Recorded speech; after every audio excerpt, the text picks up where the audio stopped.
All right. Let's get right into it. We got like 20 people in here. How's it going? How's it going, everybody? Metagames GX here. And we are here for our normally scheduled Monday live stream, of course. Though we are a little bit late. I like to start these things actually at 6. But you know how life sometimes gets. So glad that we're still here. We are here to roast Decklists tonight. We are here to react to top deck profiles and just other fun YouTube content that's been going on the last week. Mainly like just going over some of the top deck lists from the last week. There weren't a ton of events, but you know, I just wanted to, there's a few regionals here and there, and then also the South American WCQ where we saw Ritual Beast win the point qualifier, and then more surprisingly, Ice Barrier Sprite win the whole event. So if you've been playing it online at all recently, you could probably attest to it too, where there's a lot of people playing Sprite right now. So I think that Dark Ruler No More is really good right now. But yeah, guys, we're also going to be doing some remote duels later as well against channel members, so make sure you're a channel member if you want to remote duel me later. Of course. And yeah, no, how's everyone doing? I want to get into doing ranked games again on stream, but I don't want to do dueling book on stream, or I don't want to get stream sniped on stream. So of course. But yeah, guys, also the Link 2 got announced. So of course we're going to go over that here quickly as well, because there were a bunch of announcements for, the Infinite Forbidden, and of course we got the Link 2 announced. So what I mean by the Link 2 is the Light Fiend Link 2 Moon of the Close Sky. Of course my Twitter isn't working when it needs to be, but let's switch over here. So Moon of the Close Sky got announced, which was a little bit of a surprise. I mean, a lot of people acted like they thought they weren't gonna, it wasn't gonna be in there. I felt like it never didn't have the option. Like I thought Konami was always going to print this. This is a perfect opportunity for vendors to make money, and then also just to have a really funky format. I don't think it's going to be a good format, of course. I think that Beatrice needs to be banned for this format to get actually to be playable. But this means that it's going to be a super rare as well, which is so that it's going to be very accessible. I think the main point is like the Fiendsmith stuff is secret rare, so not everyone is going to have access to just like full combo Fiendsmith off the bat, which is like what this Link 2 really facilitates. It's going to mean that it's a lot more of a tier 0 format in terms of Fiendsmith. Like if you're not running the Fiendsmith engine, you need to have a really good reason not to run the Fiendsmith engine. Also, guys, I did want to go over some new goo I've been cooking up too with branded Despia, so definitely stay tuned for that. I'm going to add that into the title because I have been testing post-info branded Despia, and I think that a lot of people, on their face, they're like, oh, branded is a bad option for info, and I would actually like to beg to differ. I think it's going to be a tough option, but I think that overall, that if you want to pilot branded, you're going to be able to. You just have to play really well and play to your strengths and deck build correctly, because it's going to be a meta where there are tons of FTKs in it.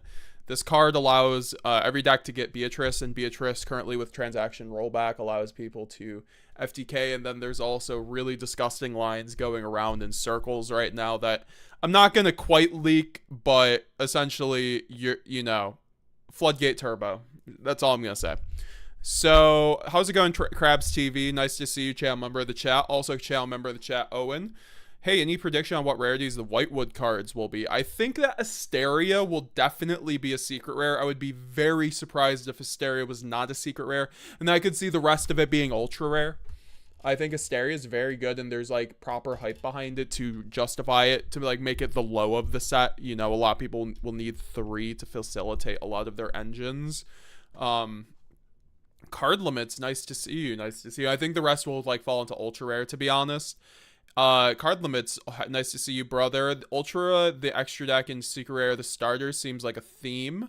Yeah, I think they're trying to make the extra deck cards a lot less high rarity, because extra deck staples can get to be quite expensive, but you know, I think that we're going to be seeing the Fiendsmith go to $150 because that, of course, was the other side of this coin, where the Fiendsmith was announced a few days ago to be a secret rare alongside Molt Charmy, which is right there. I don't think Molt Charmy is going to be that good, for to be honest. So I don't think that its price is going to quite justify itself. And I don't think it will be that expensive for that reason. But what am I? Oh, I have to. Sorry, guys. Losing track of things. Okay, cool. So, yeah, no. I think that overall this is going to be another situation where it's Age of Overlord 2, and there's going to be a lot of expensive cards. Like, I saw some people say, oh, wonderful, the Link 2 is just a common. Or it's just a super rare. And it's like, okay, great, but you're going to have to buy 3 copies of the Fiendsmith or whatever it's called in the US organization. I'll pull it up. It's like so the Fiendsmith engine is going to be crazy expensive, I think, unfortunately, which is kind of what it is. And here's the other picture. Yeah, so we see the Fiendsmith Engraver. This guy, basically, you can discard this card, add 1 Fiendsmith spell or trap card from your deck to your hand, and you can target 1 Fiendsmith equip card. You control 1 monster on the field and send them to the graveyard. And if this card is in your graveyard, you can shuffle 1 other light fiend monster from your graveyard into the deck, X special summon this card. So it's like a free level 6 extender that also gets you into the Fiendsmith engine, obviously, that you will be running sick. It's a 3 of, and it's going to be a secret rare, so it's going to be very expensive. It's going to be very good. I think the fact that the Link 2 is out is going to actually really make it so why can't I hear my own stream? That's why I'm like very confused right now. I should not be able to hear my own stream, but oh, it's because it's right there. Got it. Okay, so yeah, the Tenpai is an ultra rare though. Tenpai is an ultra rare, which is like good for you Tenpai duelists. You get QCR. You know, the Fiendsmith is going to be able to be a QCR. Molt Charmy is going to be a QCR. Moon of the Close Eyes will not be a QCR, but that doesn't really matter. I think it's just, you know, I think a lot of people you saw like Galzo say on Twitter, he's like, I'm probably not going to go Euros now. Like, we don't know if there's going to be a ban list, you know. And I was kind of that same ilk. I've seen a lot of duelists just say, hey, I'm not going to go to Nats now. I'm not going to go to Euros now. Because this is a really bad format and with the Link 2 in there. And I would tend to agree or see. I'm not going to say agree, but I can like see where people are coming from with that. I think it's a really tough format if there's no ban list. If you lose die roll, it is going to be a bad time, this format with no ban list. You know, these Snake Eye will be completely unchecked. Yubel will be arguably better than Snake Eye, and you have the Fiendsmith engine roaming around making decks like Memento just almost like a top 5 deck essentially. And so I think overall, because of that, we're going to be looking into it really like I would like to see a ban list in the next 2 days. I've heard like if we're going to have a ban list, that is when it would be in the next 2 days, because we do have a few events in between. So I think that, oh, here's some music, guys. I'm gonna read some chats now. Ritual Beast W, hell yeah, GZ1K. How you doing, GZ1K? You guys are watching on Twitch. Also, guys, I am streaming on Twitch. We're trying to get Twitch affiliate link over there. So I'm gonna do an exclamation point Twitch in the chat. Go check out the Twitch channel, guys. Watch me on Twitch. It's better quality over there. If you want to support me, obviously you can come back to the YouTube chat, but all the chats are linked on here. You know, I stream on Restream, so hope everyone's having a great day, though. Anarchy at 95. Link 2 is about to print money buying a case of the new stuff. Yeah, I won't blame you. I've seen a lot of people be like, hey, I bought a case and I've never felt better about a purchase before of Infinite Forbidden. Beatrice banned incoming, I hope. I think that's a little cope, though. Like in the sense that Konami isn't going to ban Beatrice before Nats. I just don't see them doing it. Maybe they can surprise us and do better. I just don't think that's going to be a thing. We do have 30 people watching right now. How's it going, everybody, guys? I've had like some of the most views actually my channel has ever gotten recently. So I do really do appreciate everybody for the support recently. We're going very hard. We're going like daily uploads, high quality. I'm trying to also make it so I'm going to get more into long form content, more highly edited content, and then also bringing back local feature matches, all that fun stuff. So definitely look forward to all that fun stuff and doing really long branded guides. I'm definitely gonna, I think that there's a market out there. I think there's like, a lot of people want to see like a 2-hour guide on branded with like a bunch of combos. So I do think that's kind of where I'm gonna try to go with the channel for future projects as well. But Spell Card Monster Reborn, shout out to Card Limits is also a card now, which is pretty cool. I think that overall this card is a great extender, and it's also really good against branded because you can target the Gimmick Puppet and special summon and prevent the Gimmick Puppet lock, or I believe, right? No, well, you can target the other monster, a part of the Gimmick Puppet lock. So Beatrice I'm so outplaced, says Card Limits. They see the link and get frustrated. I see spell, I smile.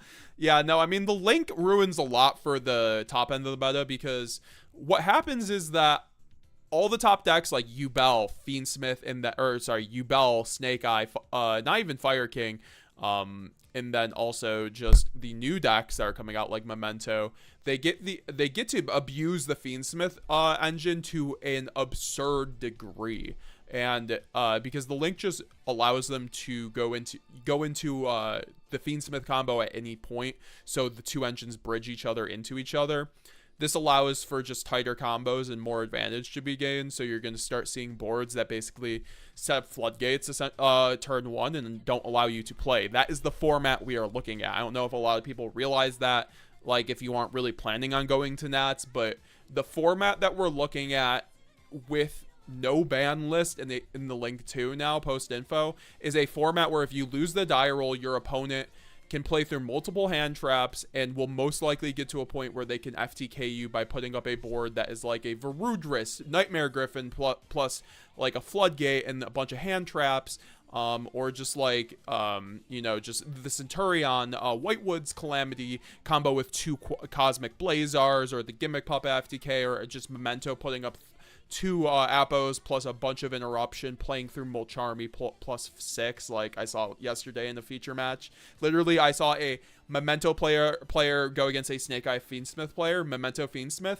Memento got Molcharmy's game 1, and the Snake Eye player drew 6 cards. Guess who won? The Memento player. I really wish I got that replay. It was crazy. And also, guys, I did mention the goo before with branded. I'm going to be making a lot of videos coming up on the new support and info and what we can be using. We have things like the Light and Darkness Dragon. Obviously, we already have the Whitewoods branded combo guide on the channel, guys. So I think that there's a lot to be seen there. So I think that hopefully we can guys, if we hit 30 likes on the stream, I'll show off some new info goo for branded. But besides that, we will be, like I said, guys, roasting Decklists. So join the Discord, Discord in the YouTube chat. Post your Decklist in the Decklists, and I will roast it. I will review it tonight. We're just going to be going over, I believe, Pack's deck profile right now, because I do want to go on yugioh Pro deck, but I know that Pack recently topped, so let's check out Pack's updated deck profile. Shout out to Pack. We had him on the Branded Cast the other day, the other week, and it was an awesome time. Had a great conversation with him. Learned a lot. Great time. He also made a tier list. Alright, so I'm going to turn down the anime music. But yeah, guys, what do you guys think about the link to and everything? That it's really it's we need to get a ban list. Hopefully we see that and everything. With this deck profile, how's it going, Maxi, in the chat? But before I start the video here, let me read some chats.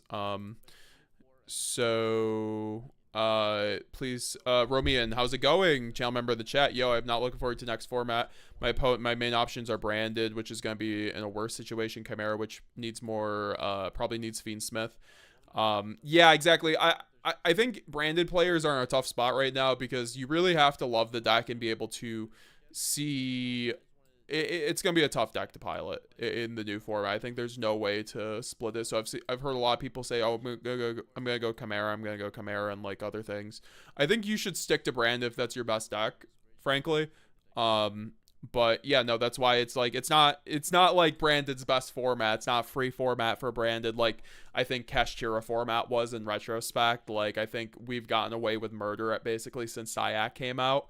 And now it's a lot harder for us. Like we can't really misplay, but I do think that there's lots of angles for us to. I'm gonna say this now. There will be multiple Branded tops at the NAWCQ. I'm very confident in that. So don't get it twisted. It's still a great deck, and it's still going to be a top deck. And yeah, of course, guys, don't forget to go and check out Supreme Pro. Big Slaps, how's it going? Big Slaps in the chat, but the big dap up. West Virginia's finest. How's it going, brother? How's it going? Coach, I'm still cheap and broke for Thrust. What am I gonna do? Brother, I saw you in someone I forgot who else. I think I saw you in Galzo's stream asking about it too. Thrust. It's a forever question, I understand, but man, it's either Nadir Crossout or Triple Tactics Talents or Fusion Duplication. Those are your main replacements for Triple Tactics Thrust if you're looking for a budget option. And Branded, they usually will get you there. You just have to find ratios that work for you and your deck. I think 3 Fusion Duplication has been proved to be very good, so I think that's probably the angle you're looking at. I think Nadir is also very good in the context of not having Triple Tactics Thrust for you budget Branded players. How's it going, Taste Code Talker? What's up, brother? What's up, brother? Channel member in the chat. So I'm gonna so there's an ad. Maxi Beatrice needs to be banned right now. I completely agree. Krabs TV. Link 2 is fine with the Beatrice ban. Yeah, exactly. Like it's not even the fact it's a Link 2. Like the Link 2 is not broken. The effect isn't that great. Like I made a video saying it was broken, but hey, I called that wrong for the right reason, or no, I called that right for the wrong reasons. But I think that overall the broken part is that you have a generic 2 effect monsters into a light fiend, which most of the Fiend Smith monsters require a light fiend. So that means like people were bridging into Exaton, like it's a lot easier to go to just any 2 generic monsters that like Links. That's why they're very broken. Like they're more broken than Exceeds. It's very easy to get into them. 40 people watching right now. How's it going, guys? Tried to get Twitch link in the Twitch chat. Oh, yeah, no, that's not going to work there. Also, I think it's giving out the wrong one. I don't know what's giving out the wrong one. Mighty Gamble, how's it going? Angra Mind You, I feel like I will have something to choose without Branded Fusion for this European Championship. I would like to play Brandon, but I'm scared of becoming a live buy. I understand. It's looking scary, but guys, I'm going to be releasing a lot of content in the coming weeks for you Branded players to really be able to combat the next format. Don't be scared about it. I think that Brand is still going to be a top deck, and I think that just means that there's going to be less mirror matches, which is a good thing because the mirror match is one of our toughest matchups, and it also means that people will not be expecting Branded, so we should get some free formats. Also, hidden plus of next format for Branded, it is going to be a board breaker format. So that means Branded gets to have free gimmick puppet wins with a board breaker format because there's no hand traps. But yeah. So, alright, 3 Luber is the deck pro. Shout to Pack, check out right into the profile, but yeah, huge shouts to Gunther for traveling with me. And then huge shouts to everyone who supported me and helped me find all these cards. But yeah. So, alright, 3 Luber is the deck pro, is the deck, nothing has changed there. 3 Albaz, so pretty straightforward. 3 Albion, the Shrouded Dragon. This card is going to get a lot better with, you're going to see very quickly that we play 3 of the Fusion Duplication. So this card gets really, really crazy. And then, of course... Yeah, no, I agree. Like, I've always thought when you're running, like, Albion at 3, it really synergizes with cards like Quem, like Fusion Duplication, because it just makes those just 2-card combos, essentially. We play 3 Big Blazing Dingus been Cartesia. watching for a while, for the first time commenting. You make great content for the community. Thank you, Big Dingus. I really do appreciate that. Hey man, sometimes I it's really nice to get those re-encouraging comments, because I think with the with the Yu-Gi-Oh community, people have their opinions, and I know I'm not everyone's favorite Yu-Gi tuber, but also I know that when I go to events and people comment on my videos, that my videos have helped them learn branded. That's all that matters. Like, you guys really just being so supportive has always just like been the driving force behind the channel and where we've gone with the channel. I would have never made this a branded focus channel on top of just going into competitive Yu-Gi-Oh. It is a branded on top of a competitive Yu-Gi-Oh channel, I think. So we have competitive content on top of branded content, which is in turn competitive content. So I think it's all because you guys showed that you guys really want to see more branded stuff, so that's what we've been doing. So basically, you want to like max out a lot of these cards. Cartesia is like a really good one that I kept saying that I really wanted to bump up to 3, because it's really good at beating your imperms and your veilers. Beats Mourner. It's just like a really, really good card in general. And I wanted to make sure that I play more copies of it, just to I get access to Grand Control, because I feel like that card is just super underrated. And then this card also allows me to like send Saranir to send Branded Fusion, which allows me to constantly make sure I Branded Fusion my graveyard for like the triple fusion duplication that I play as well in the main deck. Alright, then I played 2 Quem. I still wanted to play 2 of this. I think 2 was still absolutely fine, because I think you have like too many normal summons. I played 50 cards this time around, and so I do like the 3 Cartesia, 2 Quem. Honestly, that's quite standard with branded right now. You saw Nightfall like go to 2. I think 2 cart is fine in certain scenarios, especially at like 50 or less cards, but I think 2 Quem is definitely the play. Because you need the second for combo lines, and the second to play through Nibiru, more importantly. Yeah, join the Discord, guys. Hell yeah, Crabs, I appreciate it. I'm deck adding 2 by entirely siding Dogwood and running 3 droplets, 2 Lightning Storm and Feather Duster. I think Spooky Dogwood is going to be amazing post info, guys. You guys got to realize that. Have your Spooky Dogwoods in your side deck if you have the room, because it's a new format where a lot of people will be reading their cards. It's like Poet. Like, it's going to be a sea change of new stuff. So I think that when you have a new format like that, where people don't know all the effects, people will be reading your cards. So I think that games will be going into time. You have to take account for that. Have your Masquerade as branded players. But I think overall, Dogwood is looking really good, especially with Gimmick Puppet being a burn deck. So having the Dogwood to counteract that is pretty nice overall. Nothing's changed with the ratio, but 2 Quem was still solid. 2 Mercurier, the same theory applies. You still want 2 Mercurier, because if you banish 1 off of a lure, you want a second one to add off loss, and then of course you can always go like Quem, dump Mercurier, then banish the Mercurier off of like your Saranir or something along those lines, and then get a search, and then of course you're gonna want another copy. So yeah, Mercurier 2 was really, really solid. What's really cool about Mercurier is that like you can also high spirits this card to the graveyard, and then send Rinbrum, so that you can then add like Albion, and then use Albion to send Albaz. So like you still have an interruption on your opponent's turn, even if you get hand trapped a bunch. So I thought that was really neat as well. But yeah, and then of course you can go into like Albion on your opponent's turn, then banish this, and then get a free card advantage. Yeah, no, that's always been the really cool line. I know like Pac talked about it at Indy when we talked, where he would just send Mercurier off a Quem and then make Albion and banish the Mercurier. Which I thought was a pretty nice combo. And yeah, no, bro, Pepito Lakido carry, says Crabs. How's Chimera Fiendsmith? I don't know how Chimera Fiendsmith is. That's another deck I would have to say. That's actually the one Fiendsmith deck I haven't really looked much into. I'd assume it's pretty good, though. It gives you card advantage when it gets banished, which is really important for like cards, like Swingin's Kit, or if you need to like discard cards off like Albaz. Like this card just gives you more card advantage.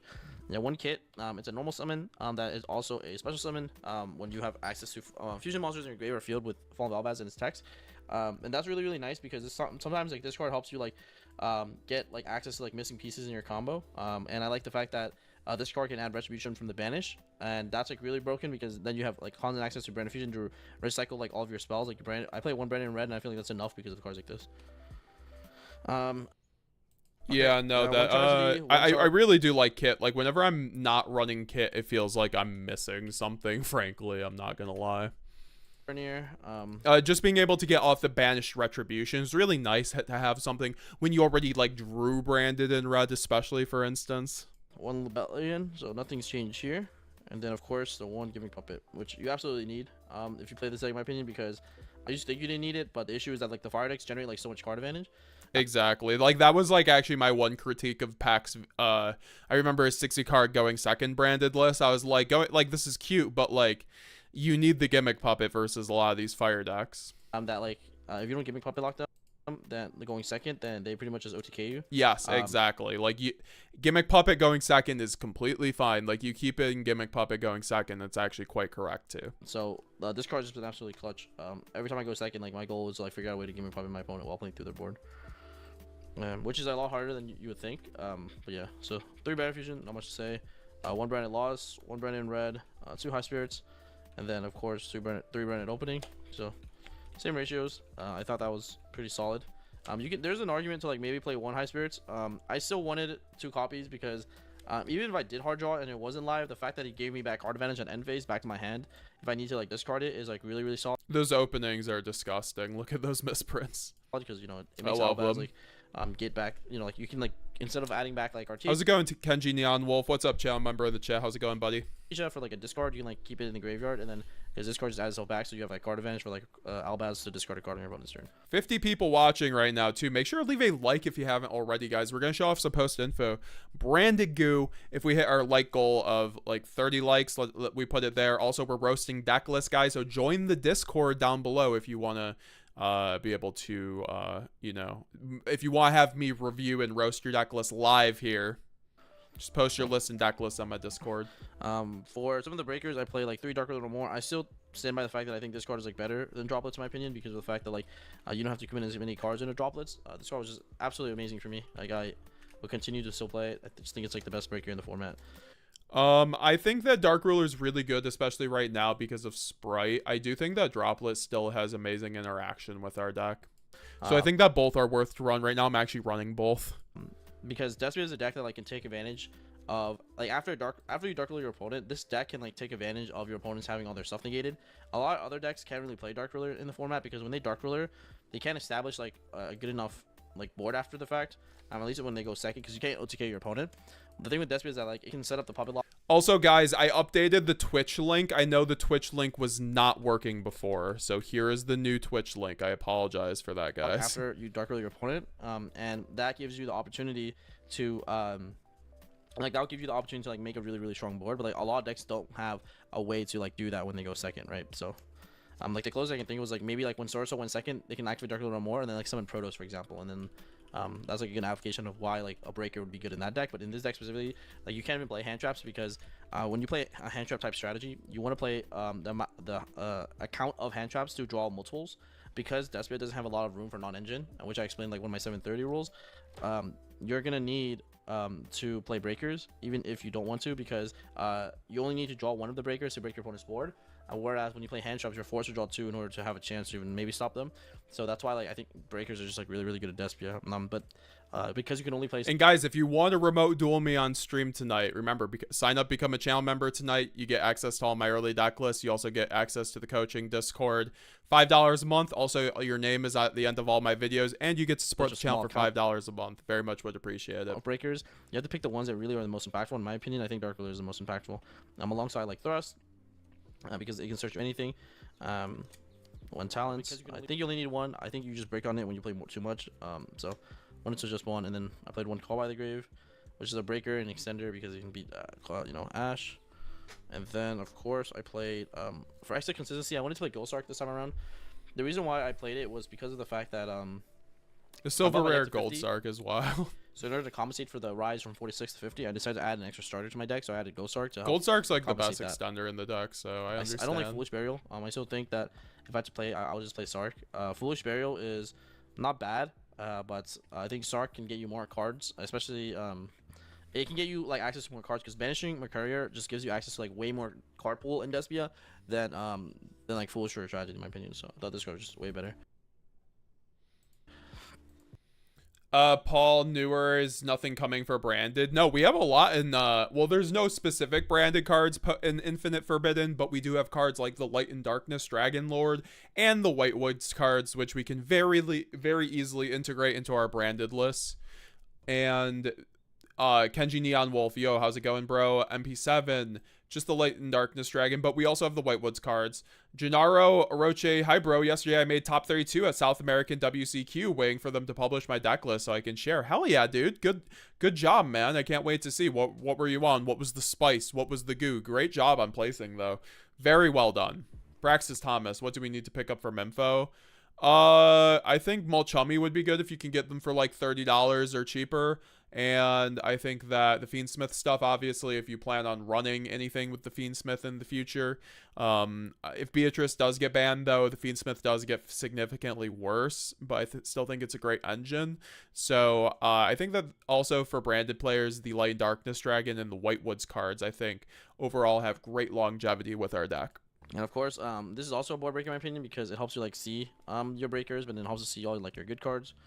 And of course, like 3 duplication, right? So nothing to say about these. I think these are overall really good. And then of course, like this is like the spice. I think, like I said, shout out to Nightfall. I saw him do this, and I decided to like try it out.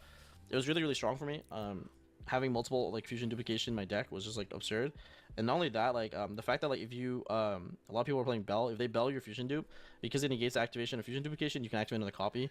Yeah, it's really so cool. The fact that you have multiple is like really strong. And if you can use one, if you open 2, if you can use 1 to survive, you can then start your next turn with another fusion dupe, and then you can like resolve brand fusion twice in 1 turn, which is crazy. And then of course going second, like if you hard draw one of this, and you can honestly break most people, like you can half break a lot of people's boards with like 4 cards. Have fusion dupe as a 5th, and then like your 6 cards like a breaker, right?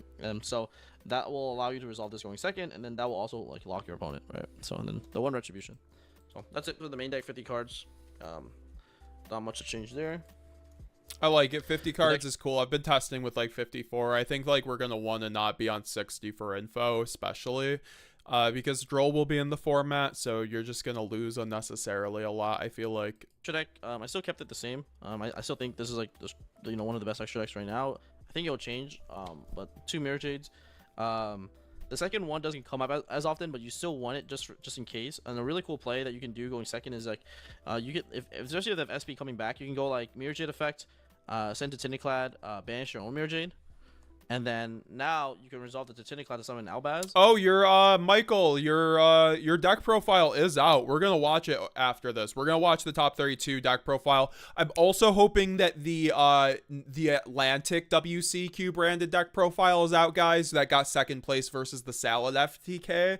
Also, we can watch the Sprite first place South American WCQ. So guys, don't worry, don't go anywhere. We're watching more pro deck profiles here. And then you can use Albaz effect to fuse with the SP Low Knight that they brought back to make another Mirror Jade. But then so you clear their SP for free, and then now you have another Mirror Jade. So like that play can come up where like you want a Mirror Jade yourself, just so you get rid of Mirror Jade. So just so that you can summon an Albaz. To clear the SP that's coming back, and then that will allow you to make another Mirror Jade. But because Mirror Jade is once per turn per copy, you can now have another Mirror Jade live. So that's why 2 like can really come up in my opinion. 2 Granganol, not much to say. Having 2 just makes the puppet lock like way easier, especially when you go first and second, of course. Having a second copy is also really good because because I decided to like side, for example, Shaddoll Dragon back, and then Shaddoll Dragon works really well with High Spirits if you have Shaddoll Dragon's so good. In one of my matches against a fire opponent where it's like honestly one of the highest performing cards in my side deck. High Spirit Shaddoll Dragon, dump Granganol. I pop the IP in the back row, and then that will allow me to like later in my opponent's turn when they activate Princess, I can then banish Granganol from my graveyard to summon Quem, which honestly like won me the game. So this card at Tuesday is really good. Avalon is just overall solid for Tenpai and Fire. Against Tenpai, like they'll summon like Kokomi or Draco against you. So the fact that you can set Albaz and then contact fuse their Hierarchy make it so that like you don't get Kokomi or Draco is like really good.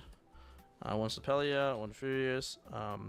This card is still way better than the guy that like pops and draws pops a card, because this card like you can do it every single turn, and it's way easier to put like to use 2 Exactly. like, That's the reason why like Boral's so much better than Magnum. Magnum's cope compared to Boral. A lot. So this card is like, just on overall like really solid, to be honest. Like I played a stun matchup, and this card like just like helped beat it so free.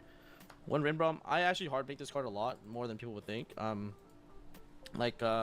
Because of the fact that like I play 2 Mercurier, so I usually go for like a line where I would Brand Fusion for Albion. They or like I would go Brand Fusion. They would go something along the lines of, let's say they Ash it and I chain Mercurier to negate it because I control the natives.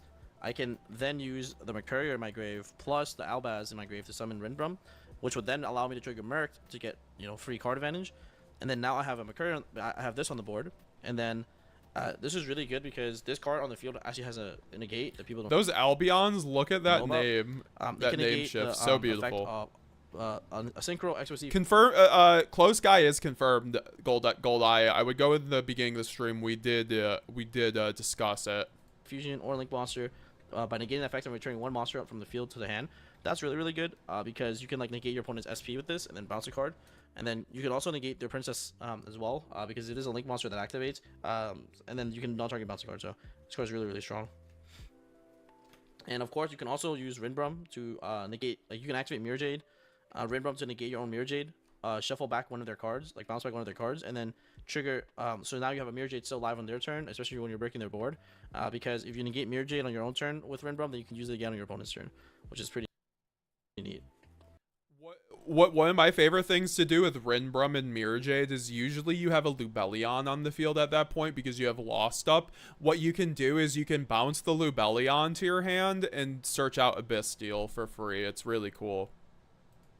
And you still get the Mirror Jade advantage too. So it's really good in the matchups versus like Branded or anything that you can really hit with a Bisteel. It might be a relevant combo with Fiendsmith coming up because the Bisteels do really hurt the Fiendsmith. So that is another one of Branded's advantages really into the post-info format, in my opinion, is that we have the main deck Bisteels. I think that maining Bisteels and maxing out on them, using the Branded and High Spirits to really synergize your deck build with all these Bisteels that are going to be great to run in our main deck with a meta full of Fiendsmiths, where if you go Bisteel on the Link or Bisteel on the Lurie, you stop their combo. So yeah, I think there's a lot to be considered there, and there's a lot still Branded has going for it. It's one of the top decks right now, arguably, if not one of the best decks. Of course, you play double. There's a reason why Pac's playing it. Albion, which is really, really good. One Lubellion, one Albion, the Sanctifier Dragon. This card is like honestly, like obviously really busted. And the second effect actually came up for me at the Vegas regional where I was other skill drain, but I had a Albion up here. And I made sure that I had an Albion up here. My opponent has an Appaloosa here, and then they had a Nightmare Phoenix co-linked to it, and like they had a monster in the middle. And then I just went like normal summon Luber, and then I just like tribute for Sanctifier by tributing the Albion from the EMC because I was reading that my opponent had skill drain. So I went into when I activated Brand Fusion summon Albion, I made sure I summoned in the EMZ because if he skill drains me, then I can just summon Sanctifier by tributing all of his monsters and then pretty much like OTK him through it. So I thought that was like really, really neat. And then on my opponent's turn, I used Fusion Duplication to copy Brand Fusion to then send Shaddoll Dragon to pop his skill drain, and then of course just pop a lock them. So Nevenka Love Pac's list went 4-0 2 weeks in a row at locals with it. Dark Ruler goes crazy. Yeah, it's a very clean list. Very clean list. No wonder why he keeps topping with it, to be honest. I hope he gets one of these premier tops in with it. I know that's what he said on the podcast he'd love to do. Usually like plays a deck until he gets like 2 premier tops with it. So still going to see him on Branded maybe. Didn't play 3 dupe though. Oh yeah, 3 dupe isn't necessary, but it's definitely cool. Kendall Brown, how's it going, my man? Nice to see you, my man. What you up to this fine Monday night?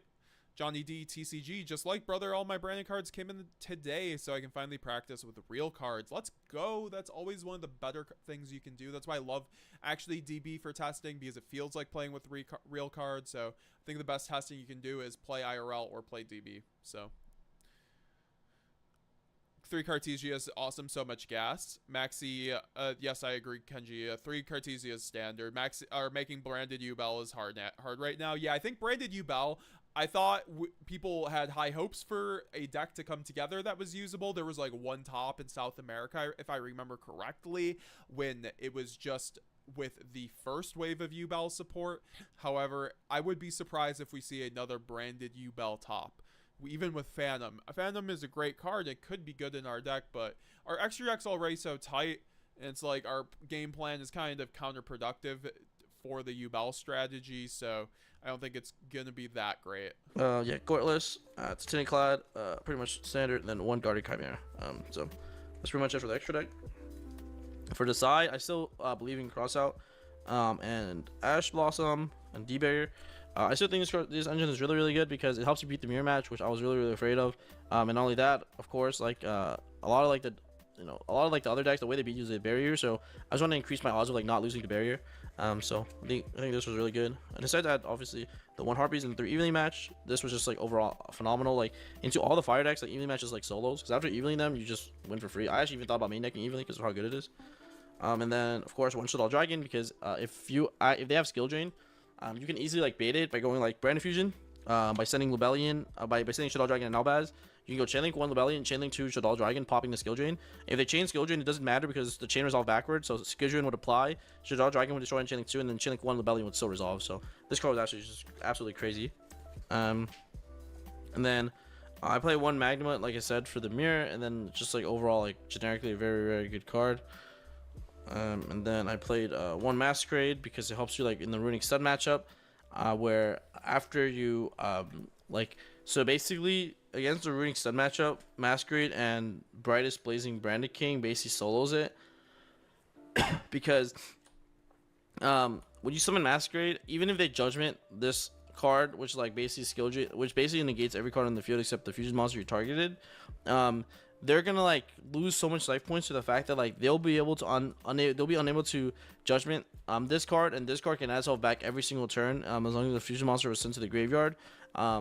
And then so basically even if they judgment this, you'll just add it back and then keep constantly negating the whole board. And like by having Masquerade up, it means like they're limited to amount of ruining cards they can even play, and as a result they're unable to have enough life points to constantly out the Branded King and play all the ruining cards to try and deck you out. So this was kind of like pretty much the combo.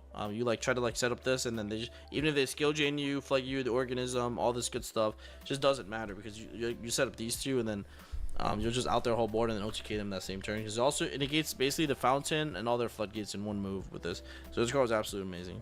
Yeah. So I think Pat got this wrong if he was trying to say you can use Blazing Branded King with Masquerade.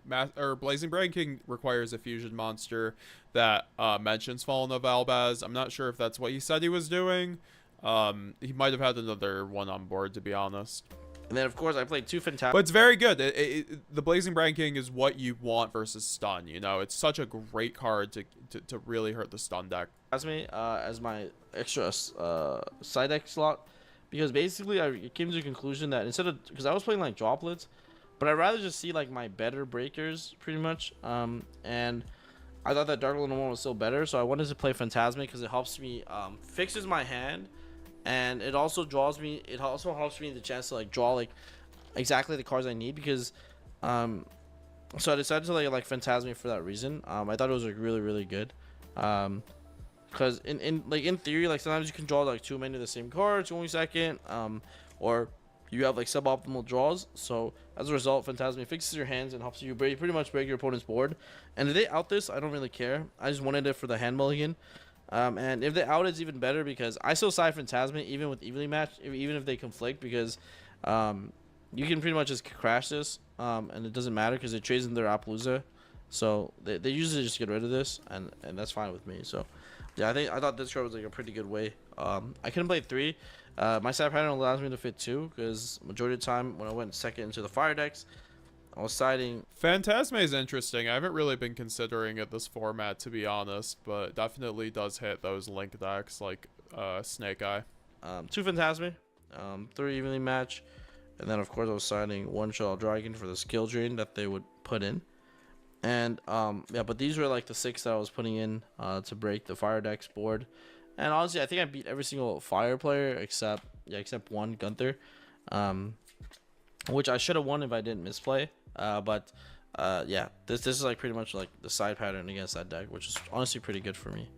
Yep. So yep, that's pretty much the deck profile, guys. Thanks again for watching, and of course let me. So that was the pack deck profile. Now we got 2 WCQ from Latin America to watch. Estamos con Menacho, ¿tu nombre completo? Renato Menacho, Renata Menacho, ¿qué hiciste? top 64 del Continental. ¿Qué tal el torneo? So that wasn't even a branded profile, but this one is a branded profile. I don't see the Oceanic one yet, but we'll see.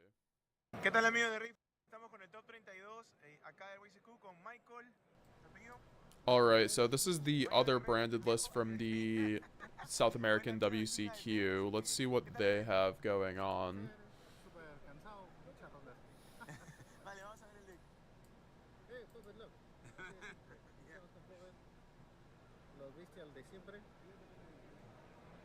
el deck. Standard bestials, 2 quem, 2 carts, 1 kit, 3 aluber. Is that 2 albas? Can't tell if that was 2 or 3 albas. If it's 2, I disagree with that vehemently, but it worked out for him. 2 tragedy is a little interesting. He probably on, yeah, he's definitely on the lure if he's on 2 tragedy, 2 mercurier, 3 shrouded. You love to see it. No, or there is a gimmick puppet. Okay, 1 lost. 1 red. 1 gold sarcophagus.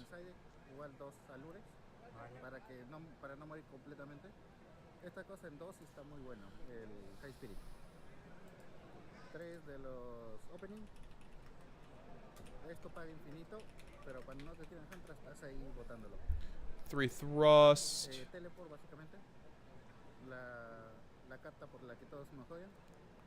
Yeah, no, I'm trying to find like the branded list. I might have to hit up that guy.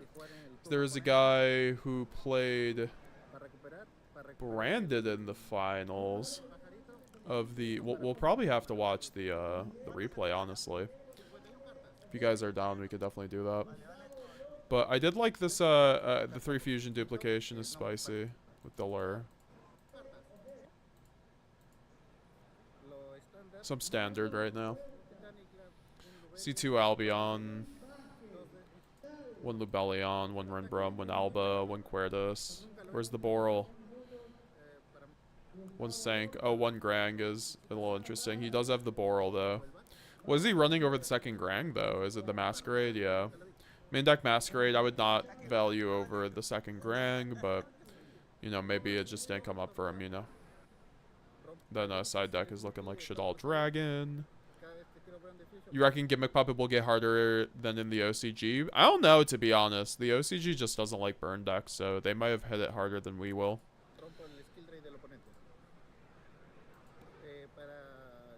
3 Phantasma. 1 Duster. 2 Storm.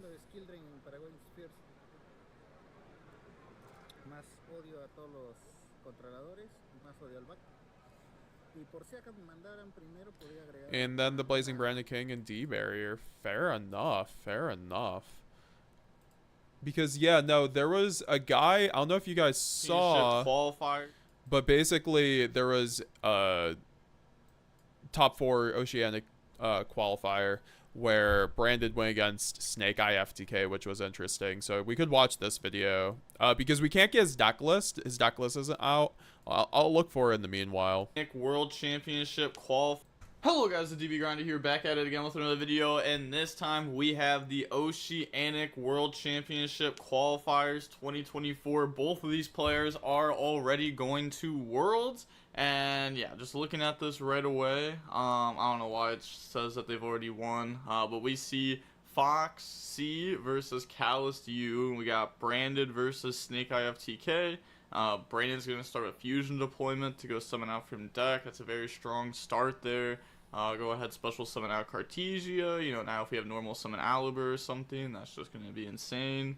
Okay, so it looks like they activated Cartesia effect and then got hit with Imperm. So they don't save Imperm for Grangoyle or anything.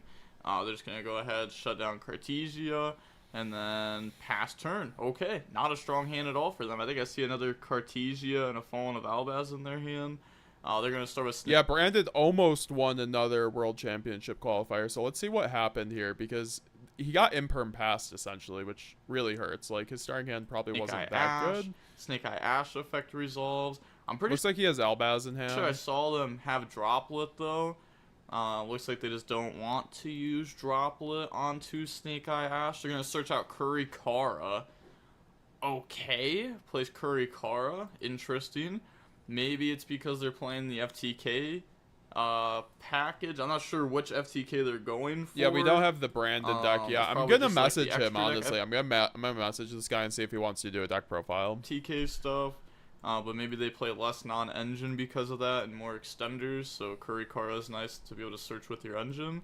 But okay, they're going to go Poplar to summon out, Chain Cartesia, summon Grangoyle, and then Poplar 1, Grangoyle 2, Grangoyle 3. So Grangoyle can dump and summon. So summon first and then go ahead and dump. So they're going to go ahead and summon out the Quartus and then dumping from the deck. Okay. Looks like they're thinking on what to dump here. They're going to dump Rinbrum.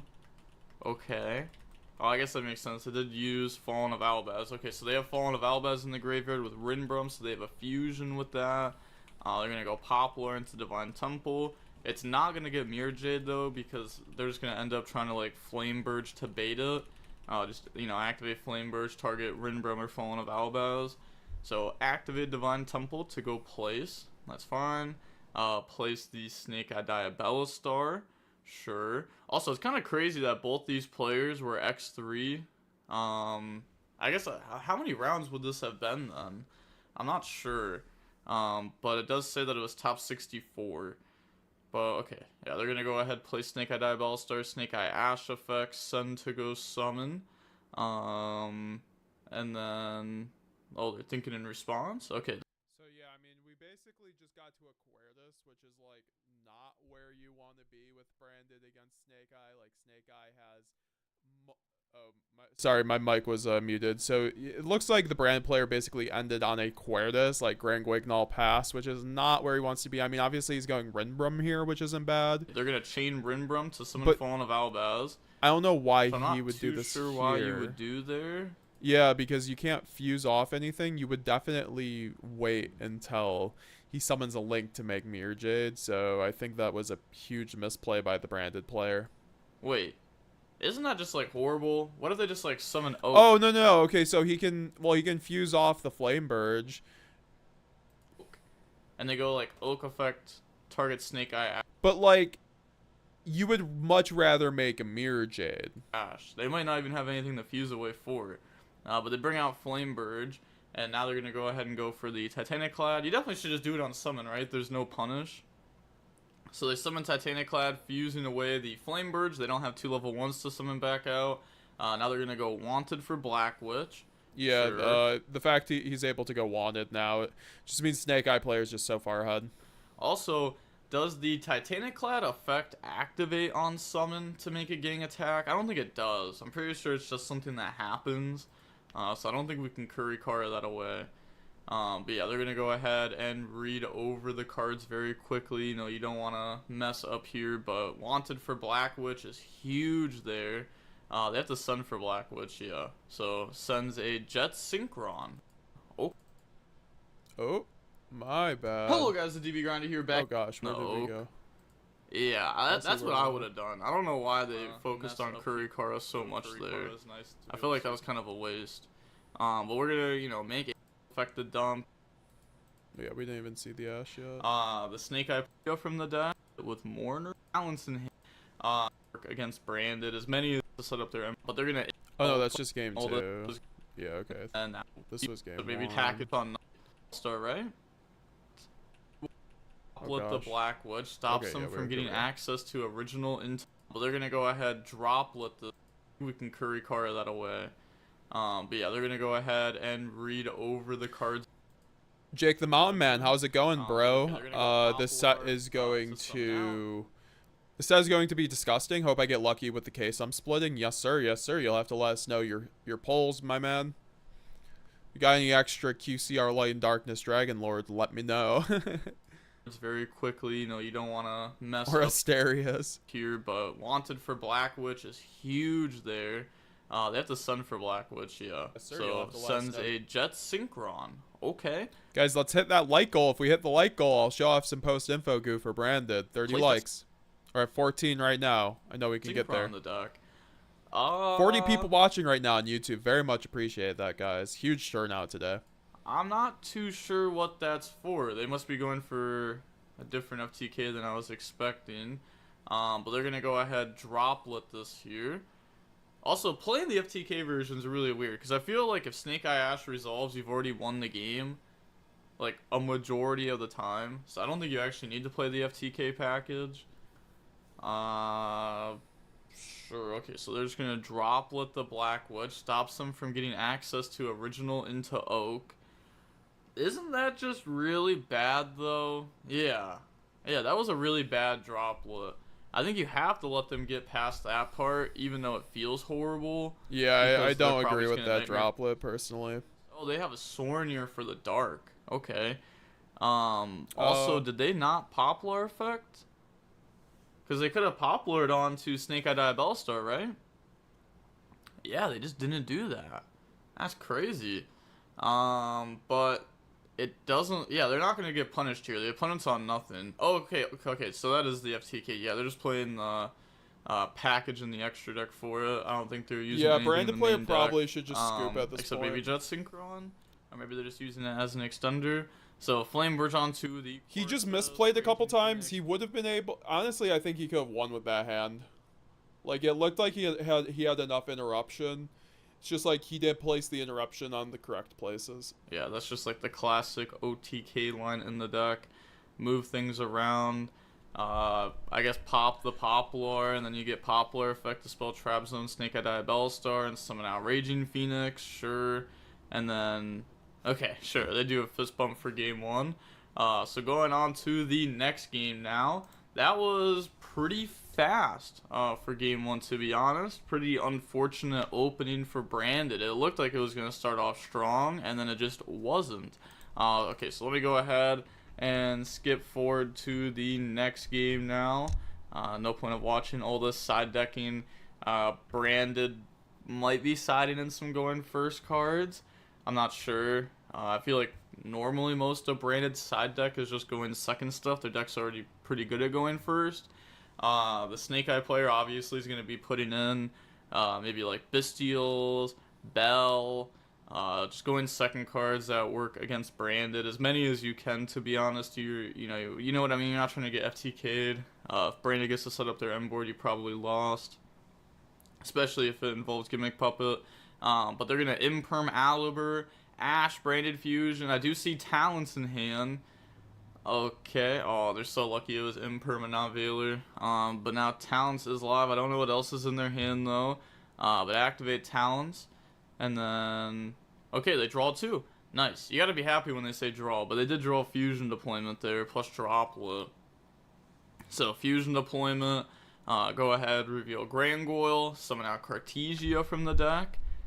I think I saw Mourner in the hand of Snake Eye though. Wow, drawing triple hand trap. It was like really strong too.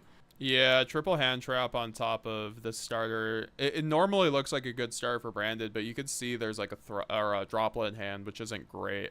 Very strong hand traps there. So now, yeah, probably activate Cartesia effect. And then Grangoyle will get hit with Mourner. I guess it also depends what they fuse off with, if they even feel like they need to stop it. But they're going to use Cartesia plus Aliber, summon Grangoyle affect the dump. I think you just do stop it, right? Oh, they do have 1-for-1 in hand, so maybe that'd be a reason not to. But okay, yeah, they're just going to go ahead, shut that down. They said, I think that was Retribution plus Droplet. The Retribution does not work though, because we don't have a fusion that, mentions Fallen of Albas for its materials here. Yeah.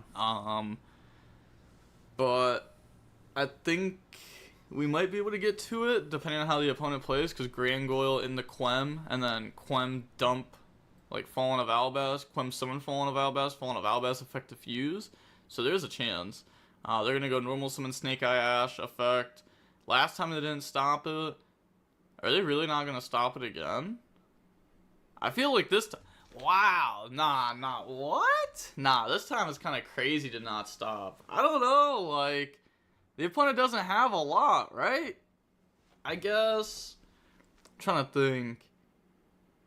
Oh, they're just gonna search Kurikara. Okay, 1-for-1 discard Veiler. Okay, so they did have to play through the droplet there.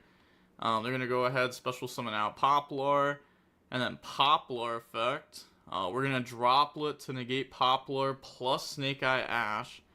Yeah, then they're going to reread over. All they have is Kurikara in hand now. Yeah, it's not a lot. I guess maybe they should have just gone for Poplar originally, off Snake Eye Ash, and skip Kurikara. Because the only thing Kurikara hits is the Quem summoned off Grangoyle. I don't know why they searched Kurikara here, actually, right? Shouldn't they have just gone for Poplar and then saved 1-for-1 as an extender in the Oak? Yeah, that's what I would have done. I don't know why they focused on Kurikara so much there. I feel like that was kind of a waste. But we're gonna, you know, make Anima, spell Trap Zone, Ash Blossom, go up in the Dark Charmer effect to go take, target Aluber, and then, do they have Sornier again? They do have Sornier again. Okay, otherwise they would have had Princess and the Ash and the combo there. But I still think that the Snake Eye player just simply played it wrong. I think maybe they were just like, oh, it's probably not Droplet, or they would have stopped Snake Eye Ash. Maybe that's what they had thought there. But it also could have very well just been like a fusion deployment, and I guess they want Kurikara for it. But okay, yeah, this is just game. They're just gonna Retribution. Okay, I was gonna say Cartesia gets added back, Retribution, the branded fusion. They're on nothing. So I think that was, you know, played a little bit awkwardly by the Snake Eye player there. But there's always game 3. Also, this is a matchup where the FTK stuff is crazy against, because they don't play hand traps. So if you're playing against a deck that doesn't play hand traps and you play FTK, like, you just go for FTK, because like the deck plays a lot of board breakers. Oh, I see Imperm going in, Change of Heart. Okay, so they do have Imperm going in. That could be scary, but, you know, I mean, normally you can extend through it. Their deck also looks like it's more than 40 cards. It looks like a stack of cards, but I guess it could also be, like, double-sleeved, and maybe that's the reason. But they were also playing Jet Synchron in the deck. So, you know, I guess maybe the odds of it being a little bit higher. But okay.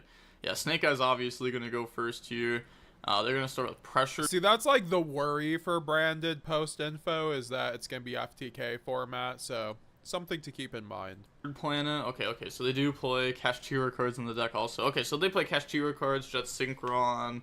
Yeah, it definitely could be a good amount over 40. I'm not sure exactly what number, but summon Unicorn effect, go ahead, grab out Birth, sure. And then I see Poplar in their hand, I think Imperm, maybe Jet Synchron. And then obviously the Birth that they searched. So thinking through their line here, they're gonna go normal summon out Poplar effect to go search, and then, oh, they do have the Imperm.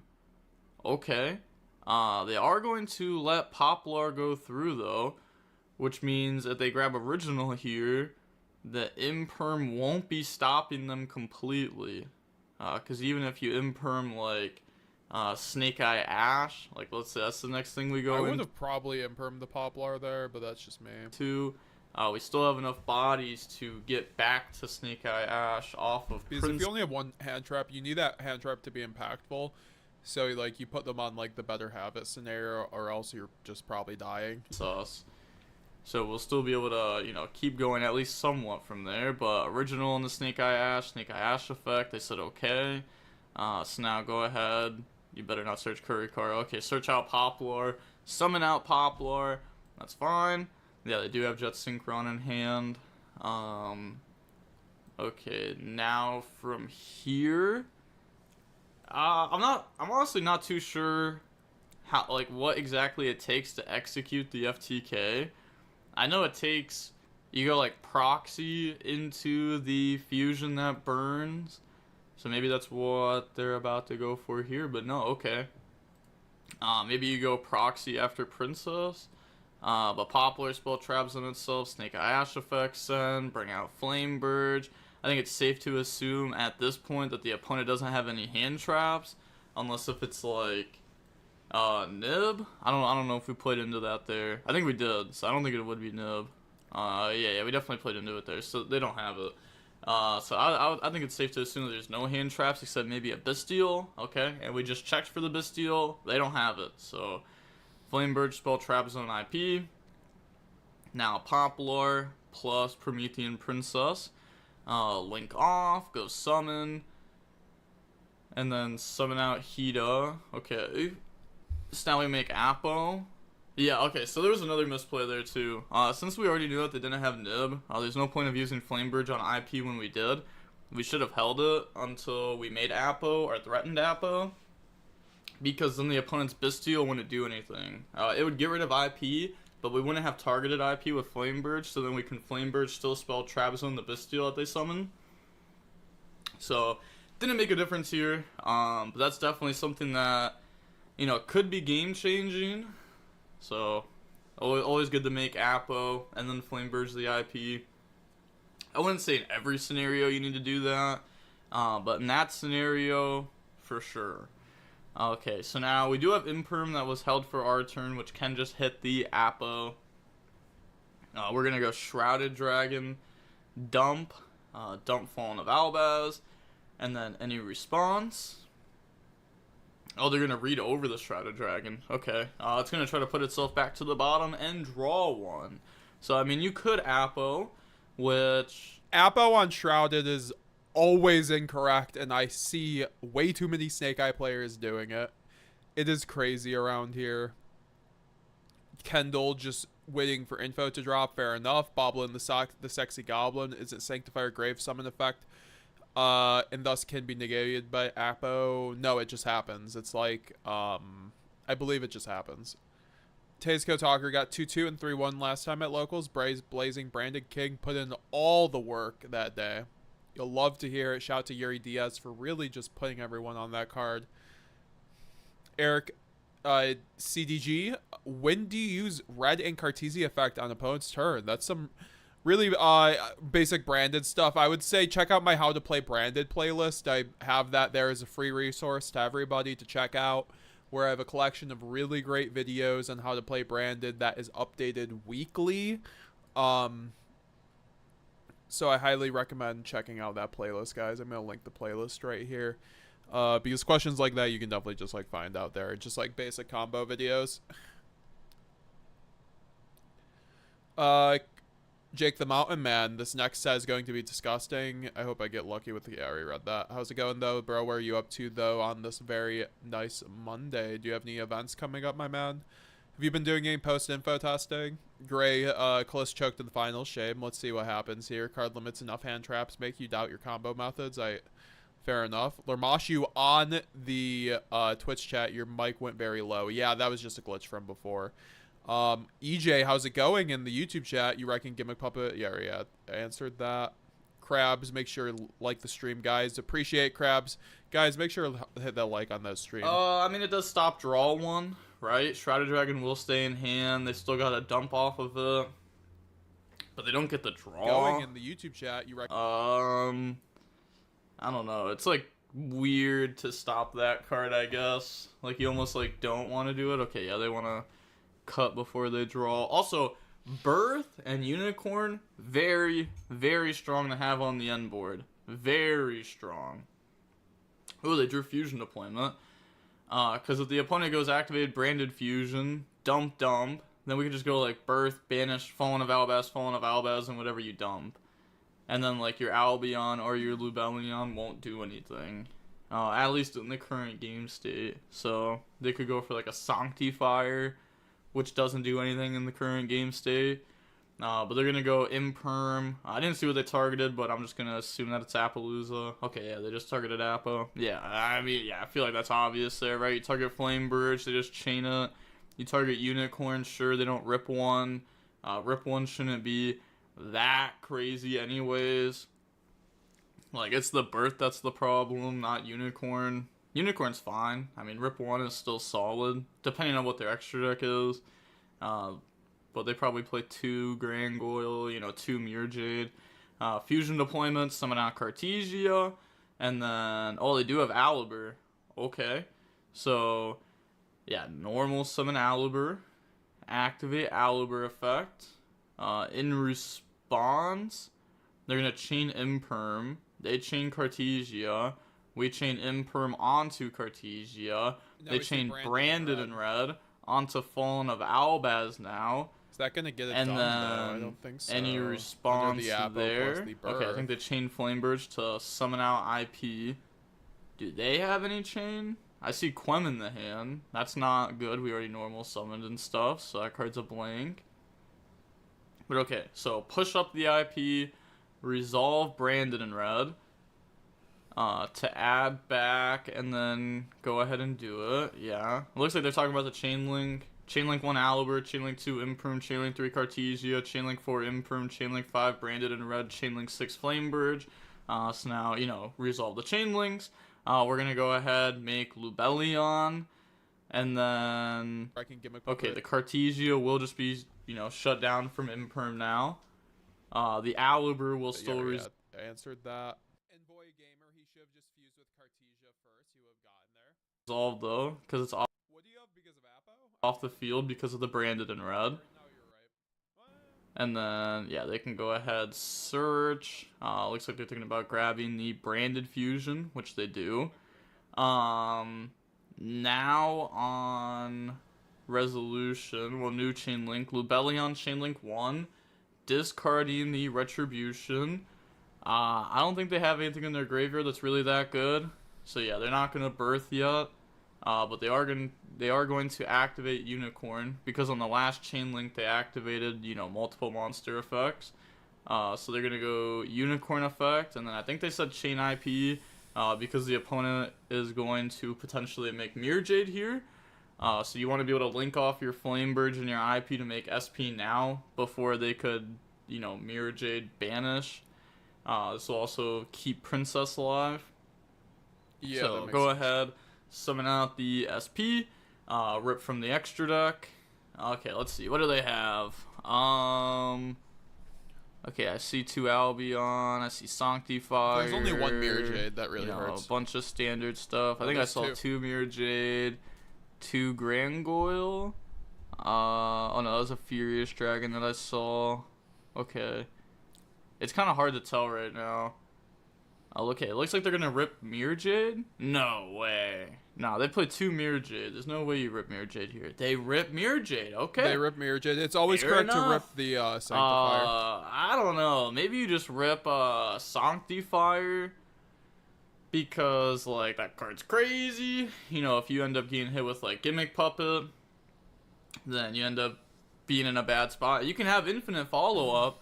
You could literally have 49 pieces of follow-up, but 1 Gimmick Puppet stops it all, and you auto-lose to it. So, I don't know. I kind of like hitting the Sanctifier there. I guess, you know, I couldn't really see the full extra deck. So, you know, maybe I'm wrong. But okay. So, yeah, new chain link. SP Flamebirch. I didn't see what SP targeted, but probably just targeted Mirror Jade there. Then, okay, chain SP to banish itself plus Unicorn. That's fine. Oh, so they still have, yeah, Flamebirch is going to go through, but they still have Branded Fusion. And we do not have Birth live. And they have Albion effect, which will set in the end phase. They have Retribution in the Branded in red. Yeah, they activate Mirror Jade, so that way the, you know, field at end phase will be wiped. But now they're going to get Snake Eye Ash and Poplar, search for Divine Temple and Oak. So, you know, 2 strong cards to be added for follow-up there. That's fine. They still have Princess effect if the opponent chooses to keep going, which, you know, obviously they will here. So activate Branded Fusion. They already went through the Lubellion, so they could go into, I guess, Albion, or, okay, they're looking at Gimmick Puppet. Oh, please don't get Gimmick Puppet. Please don't get hit with Gimmick Puppet here after, you know, you could have ripped Sanctifier. That'd be I hope crazy. that He does should not go for happen Gimmick to Puppet here, though. them. But at the same time, you know, misplays add up, and they can definitely end up costing you a game. But they're just going to dump Fallen of Albaz plus the Bestial Lubellion, summon out the Titaniclad, which is fair because we can just tribute it for the Bestial Lubellion, and then we get Titaniclad at end phase, which would be nice. Yeah, they did. Yeah, they definitely activate Brain Fusion in the Keschi Rebirth column. You know, just dodging the imperm that resolved in the middle column. It wasn't even the middle column. It was the far left one. I'm pretty sure that resolved on the Cartesia. But they're gonna go Lubellion into Lost, which is fine. Then activate Retribution. Oh, okay. No, they're just gonna go battle phase attack. Wait, I just realized something. They didn't Promethean Princess the Bestial Lubellion. I wasn't even thinking about that for a second. Oh my gosh, that is not good. Really huge. I guess you could have also popped Cartesia. But you definitely want to pop one of those, right? Because your field is Snake Eye literally gotta be able about to to play get through battle multiple phase beat misplays, though, over because anyways, and your that's just what the deck does. end phase Mirror Jade's gonna wipe the field, so you may as well summon Princess and pop Bestial Lubellion or Cartesia there. So, like I said, these misplays, they're starting to add up. You know, it's starting to get to the point to where maybe it's too many misplays. But the branded player has Titanic Clad plus Albion and end phase. They do have a card in hand, so I mean that does open room for a branded opening play. Oh, they have Quem in hand. Wait, how many Quem do they play? Oh, they may have sided down the 1-2 because they were going second. Oh my gosh, wait, that actually might be so unfortunate. Wait, High Spirits? Okay, High Spirits is... let me think. You go what? High Spirits, discard, dump, search. Okay. Nah, it doesn't look like they're gonna do it here. Oh, just pass his turn. Okay. Wait. No. Nah.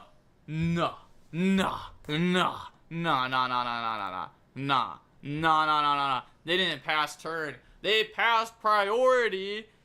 Okay, that's unfortunate. Yeah, that is crazy. But I guess, wait, that's how it has to work here, right? Because end phase, hold on, let me think this through. Branded player has priority. They could activate this, but instead they just go pass priority. And now the Snake Eye player, I guess technically what they should have done, even though it won't change anything, is they should have said pass priority. And then they could have been like, oh, pass priority back to you. And now they have to, eventually, has to start resolving. SP has to come back. So then it comes back. Yeah, okay. But okay, they're gonna summon out Fallen of Albaz, get rid of High Spirits. That's one of the best interactions you can do with branded is passing priority with the mandatory effective SP Little Knight to come back to the field, because you can just pass priority and you basically make your opponent summon their SP Little Knight because you can force them to, because it's mandatory. And that's just how mandatory effects work in the end phase. They have to resolve it if they have the turn priority. Go ahead and fuse off using SP plus Fallen of Albaz to summon out Lubellion. Why would we be summoning Lubellion here when we have Mirror Jade? Oh, I guess we don't have Mirror Jade, right? Because they actually ripped it? Okay. So they're gonna go ahead search, then activate Birth Effect on Resolution to go banish 3 face down. So yeah, choose what you want to get rid of. Fallen of Albaz. Oh my gosh, they didn't think about the Lost Search playing in the Birth, because they did have Branded in red. But I guess, wait. Oh my gosh, because they had Cartesia effect to fuse off into Grangoyle. Grangoyle effect, Gimmick Puppet, Branded in red, into it. But I guess you lose to Unicorn, right? Because if you bring out Grangoyle, Unicorn just goes ahead and rips Sanctifier. Wait. But they just chain Branded in red to summon Sanctifier. Wait, did they just throw? Wait, did they just throw? I think they had Gimmick Puppet lock there no matter what. They just didn't activate Lost to search. Yeah. Wait, that was crazy. Also, they... Wait. Oh my gosh, I'm so confused. So they activated Mirror Jade effect to wipe, and then pass priority. I guess, I mean, that's technically how it would work. In Voyeur, he would have won on here if he used Cartesia and Red show resolved. But people don't know how to use end phase priority to their advantage. Here on the Brand player's turn, he should have made Brand Red, make Chimera. I think he wins. Because they could have been like, pass priority. Okay. Looked like he was trying to throw the game. I'm not sure if he was trying to throw the game, honestly. Okay, I'll bring my SP back. Okay, now it's my, you know. And then the Snake Eye player goes, okay, pass priority. And then the branded player could have been like, Titanic Clad, Fallen of Albaz effects, Summon out Lubellion, I guess. And then Mirror Jade effect, wipe Unicorn. So you still like wipe the board there. But okay, looks like they're going to use Cartesia plus Lubellion. Okay. It looks like they're arguing that they didn't want to fuse away with the Lubellion or something. Okay, yeah, that was up in the extra monster zone. Okay. Okay, sure. So fuses away with different stuff. Oh yeah, I've been sharked on DB about that, where I'm like, oh, tribute Albion, or for instance, with Borreload, I can go Borreload, target Albion, target my opponent's back row. Well, if I have 2 Albions on the board, I have to be more specific. So that's something you have to be careful about as a branded player.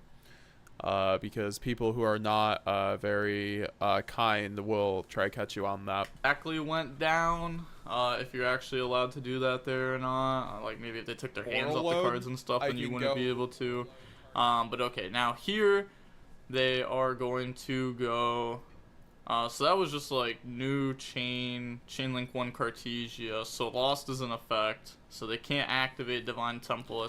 Guys, make sure to leave a like and subscribe if you haven't already. We have 50 people watching right now. Shout out to GB Grinder for the amazing content. Also shout out to Kellis, this brand player, Fox, you know, for the Oceanic World Championship qualifier finals here. We're going to be roasting Decklists very shortly, guys, so join the Discord if you want to have your Decklist roasted as well. Chain link 1 or anything to special summon out. So they are going to go for Grangoyle, and then Grangoyle effect to go dump. Okay, so they have Mercurier in hand, which is live because of the Lubellion. Then they're going to go ahead, dump Albion from the extra deck. Probably just activate Unicorn effect to rip. To try to beat Branded and Red. Right? Actually, do they even have anything in their graveyard that works with it? I'm not even sure. They have Lubellion. Oh, come on. They should have shown the last card. Oh, now I didn't even get to see what they ripped. Alright, I'm going back 2 seconds. So they ripped Guardian Chimera. Yeah, so they might have something that works with Branded and Red then. Or maybe they're thinking about Grangoyle tagging out in the Quem dumping. Which that is also fine. So that's going to go ahead. Beat the Guardian Chimera. No, so they just have Cartesia, Lubellion. Yeah, nothing that works with Branded and Red for the time being. So maybe they could... never mind. I was going to say maybe find a way to Flame Birch, push back Grangoyle, but by then it wouldn't matter. Because they would have already special summoned off an activated monster effect to get to Flame Birch in the first place. So they just go Oak in the Ash. And then Ash effects in itself plus Flame Birch. And they're going to let that go through. Okay, so go ahead, bring out a Flame Birch from the deck. Flame Birch Graveyard effect to go ahead, summon back out 2 from the grave. They're going to chain Grangoyle to go ahead and special summon out the Despian Quartus. So decides to go for Quartus because Quem is in the hand. It can summon from deck or extra deck, I'm pretty sure. I don't think it can summon from hand. I might be wrong on that. If I'm wrong on that, then that's a misplay not going for Quem.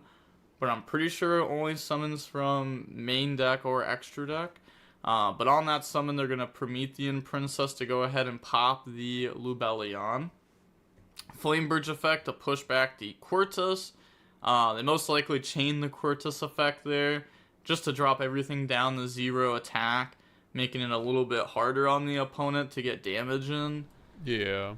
But there is only 4 minutes and 20 seconds left, So Yeah, it's I'm kinda surprised tough. That's he didn't call that chorus. There's so many misplays on both ends. tough. You know, your opponent would have to mess up really bad here. They could just go Raging Phoenix, World Sea, and then, you know, World Sea will reset all of the attack. Because, you know, they get re-special summoned, and that's just game. So, I guess, what, Raging Phoenix in the World Sea, trying to think, like, what would, like, the punish be? I guess they just make Nightmare Phoenix. Yeah, I guess this is fine. Sure, plays around Bestial as the last card. Because then you have, like, World Sea effect to pop it. We've already used Princess effect. Even though I'm pretty sure we still won through Bestial. Like, this is still fine. This beats the Bestial anyways. So, yeah, now we just say battle. Because we summoned World Sea up top, and then we use the effect to move things around. So battle phase, go for game. Okay, so we see Snake Eye, FTK end up winning. Oh my gosh, them drawing the one of Clem cost them the game. I think, oh my gosh, there was like a few different things that could have been different on the branded side. But same with, you know, a couple things could have been different. Fair enough, fair enough. Do we have any post info branded here? No, not really. So here, I'm gonna throw up this game guy, or I'm gonna throw up John Moore Market Watch, and then we are gonna then we're gonna get into roasting your guys' deck list, and make sure your deck list was posted in the deck list if you want me to review it. think there's a And then we'll get into it. So guys, thank you all for watching so far. We're gonna get into roasting deck lists here, and yeah.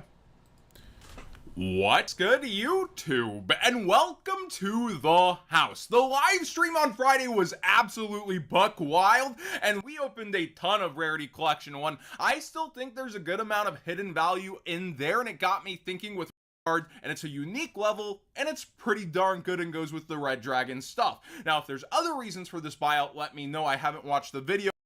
All around, even in versus the 5-3 it was bought out at, just absolutely insane traction, and that's past one YouTuber's reach. By the way, if I stumble like it's a presidential debate, I'm still recovering from the weekend, and yeah, it's been a long weekend. My voice was partially gone, so I'm glad to be able to do this video today. So the quarter century secret rare of this card too, it's gone really wild. People are spending 75 versus like the 23 it was down to. Triple ups all around, even into the high range of people getting in on the hype. Let me know if there's other synergy. This seems past a rogue deck at this point, but people are really reaching into this one. So there's the new meta and the WCQ and all that's gonna pass. Rarity Collection 1 has really stood the test of time already, and we're here like a year later, and stuff like this has just gone up and up. And to be fair, people really waited for a secret rare effect veiler, but it's going for what, like, the collector rare, the ultimate rare out of Rarity Collection goes for, right? Like, look at it just continue to go up and up over time, and recently do well for itself. Now, it's poised at 9 versus that 10.30, but a lot of sales at that $10 range. I was looking at these polls and getting surprised at some of the prices like this that I hadn't necessarily been looking at the lower end, mostly the higher end for Rarity Collection, and went, all right, with Rarity Collection 1 and 2, then what's underestimated at this point? These are not cards I'd personally go and run and buy out today. I would be looking at these cards to add them as filler in deals that I'm making. What does that mean? Let's say there's a price gap in a trade and you're trying to offload cards you think are going to get reprinted during reprint season, and you see these in binders. These are the kind of things, if I was still vending, I would stack up. And again, I'm not a financial advisor. I don't know the future of card prices, where they're going to go. I've lost lost out on a lot of cards like these where I end up in stacks and a competitive version for it gets reprinted somewhere down the road because Konami can do that anytime. But usually long term, when I do my entire spreads, I end up winning long term. The question is, how long do you have to hold on to that versus your money would probably be better in a different venue than Yu-Gi-Oh cards. For me though, it was my living, and now I get to speak on YouTube to that. So these are all cards I would be putting in that position of slowly trying to pick up at a discount or using as trade filler because a lot of them fit in that range. So let's go ahead and get into it, starting with Small World. I specifically really like the Quarter Century Secret Rare, not the most penny stonkish in the world, but every other version is penny stonks on this card, even the OG Secret, and I would personally probably go for the Collector Rare over the Secret Rares for potential future buyouts. This is a card that had dedicated Twitters to it, and I think will definitely find its way back into a metagame at some point. The question is when, in what fashion, and versus the possibility of getting ashed, etc., and it having its, full effect stop there. Where will it be worth it? Well, I think it will find a way to do that again with how crazy this card is, but that is Player Brain versus Market Brain 2 to some degree. Secret Rare, Winged Dragon of Ra, Platinum, etc. The Platinum Secrets are a little bit worse in this set than, say, the 25th Anniversary Rarity Collection 2. For the first one, people don't like it as much, but just having that and the Secret Rare itself are two versions I really like right now. The Secret itself is easier to buy into. Raw support has been done time and time again, and Konami's going to come back to that same old well and dip into it at some point. So the question is, what other versions of this will exist? There's also the Ghost Rare that's not on this page. I really like this card in terms of it does come into competitive play for board clearing. Build-a-board formats will come back around. This ends up being one of the best answers, and the mid-maxes aren't necessarily bad to pick up. It does have that 25th version. It does have a Ghost version, but for penny stonks, I like the Secret and the Plat Secret of this card, which are cheap. Dinosaurs also will one day get new support. Whenever that happens, a lot of buyouts tend to happen around the deck, and the Quarter Century Secret Rare of Fossil Dig is at its low. It does have other secret rares besides the secret out of here, but I think all of these are really great value for what they are. I specifically do like the Quarter Century Secret Rare where it's at, but there's no current traction to this, and you're still gambling on, okay, when's it going to happen versus trying to knee-jerk reaction same night the stuff is listed. People are buying out, getting in there. This is the kind of card I'd like to just relax and probably try to pick up like secrets at quarters and value and stuff like that over time. Duel and Lockbird, I've been very vocal that this is one of my favorites out of the set. I think the secret rare is being very underlooked at right now, and that's thanks to Plat Secrets getting so much traction within the set, and it's Plat Secrets doing very well for itself. I specifically like the OG art personally, but people waited so long for a secret rare of this card. It has gotten some immediate attention. In fact, it's curling up a little bit back up in price right now, but under threes, under $10 for a playset of this,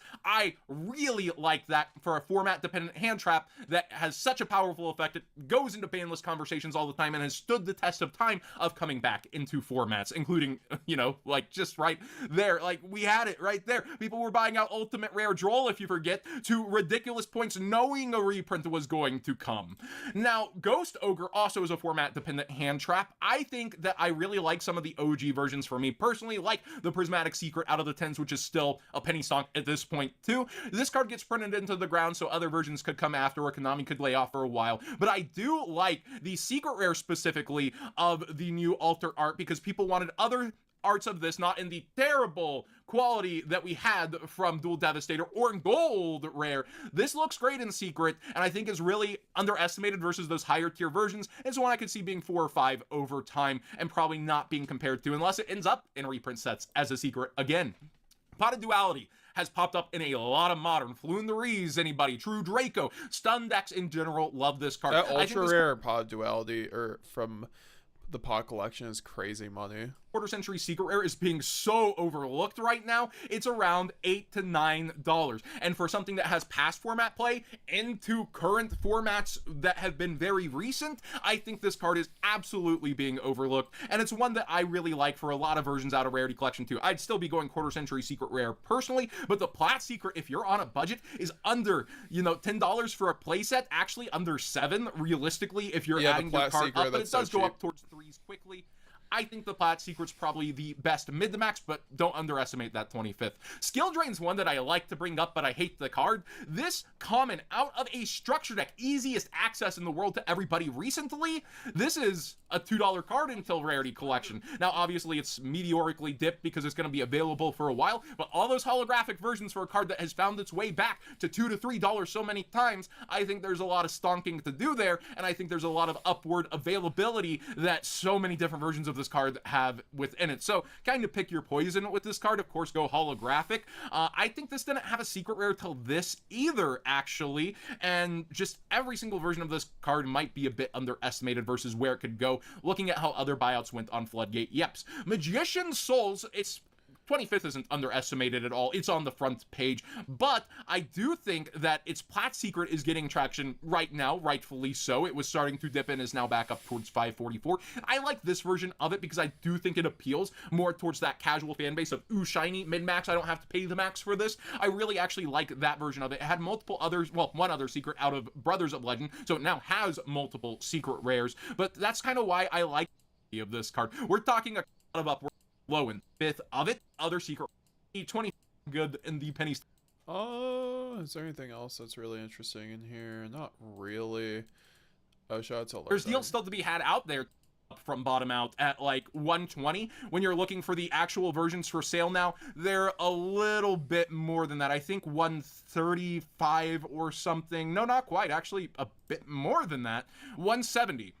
But still, you'll probably be able to find deals for these on Facebook, but I bought them from a vendor where I was very comfortable that when he said near mint, they would be near mint. That being said, there's deals still to be had out there too, off platforms, which is why most of these cards I suggest getting in person as deal filler, filling in those gaps between trades on cards you want to offload. And you don't always have to plus. I brought that up. When you have reprint fears on a card or you want to offload, trade even and go into things that you think might are as a dual filler is wild.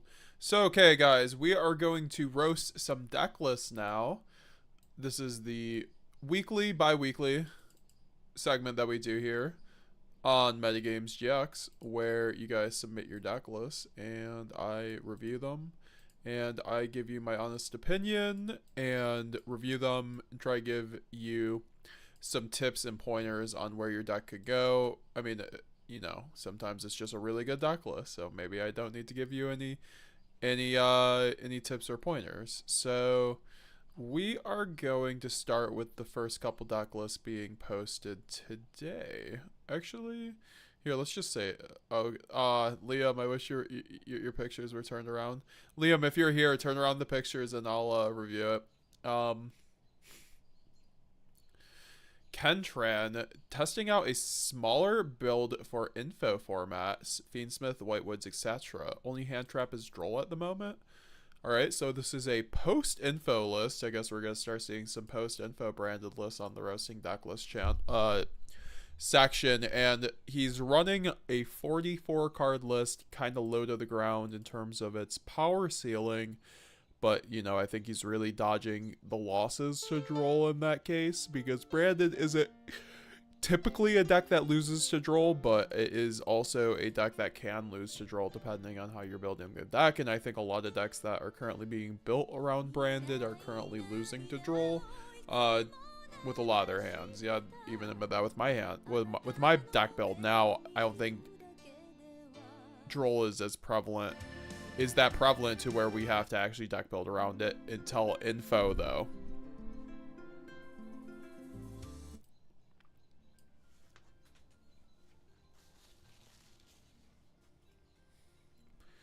So I do like the 44 card list here, though. I would say that the Droll is cool. I think it covers a lot of ground post info, actually. You know, it hits the Gimmick Puppet deck, it hits Memento, it hits Snake Eye, it hits a lot of things. So I think that overall Droll is going to be probably shaping up to be one of the best hand traps, if not the best hand trap.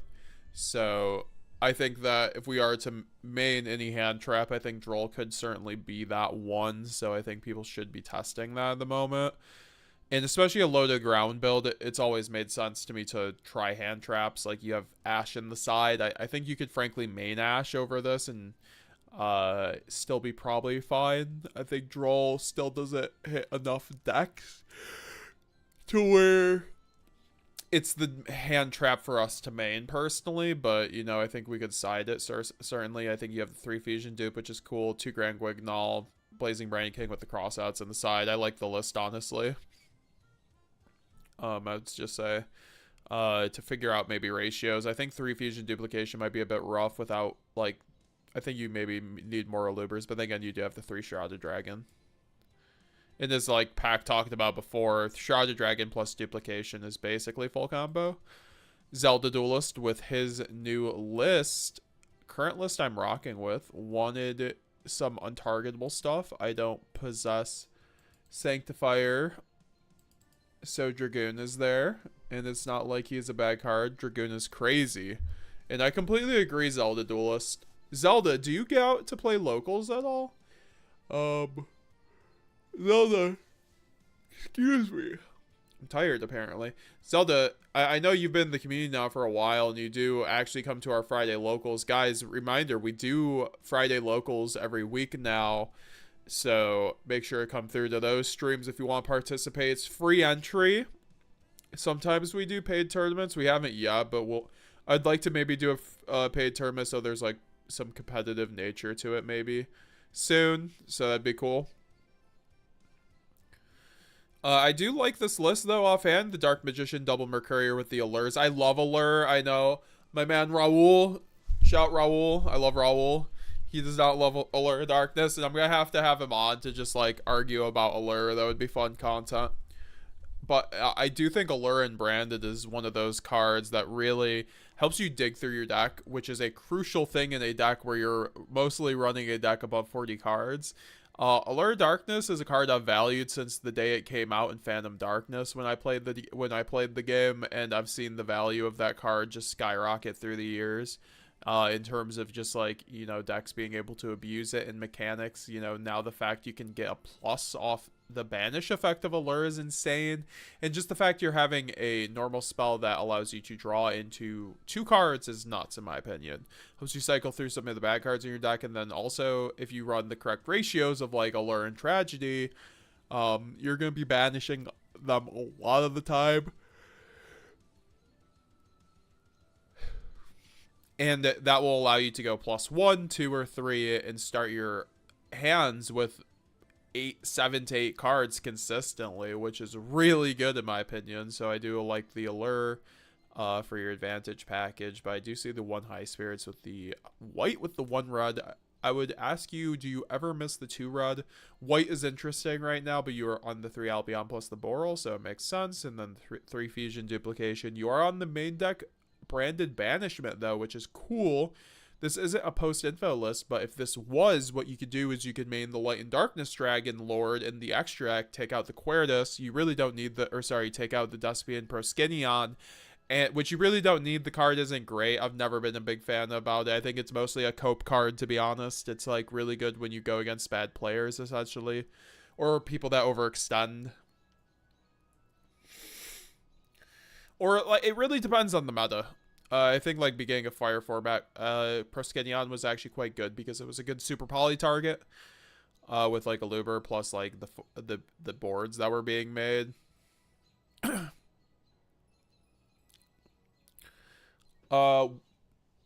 gotta take a drink. I have some dry mouth.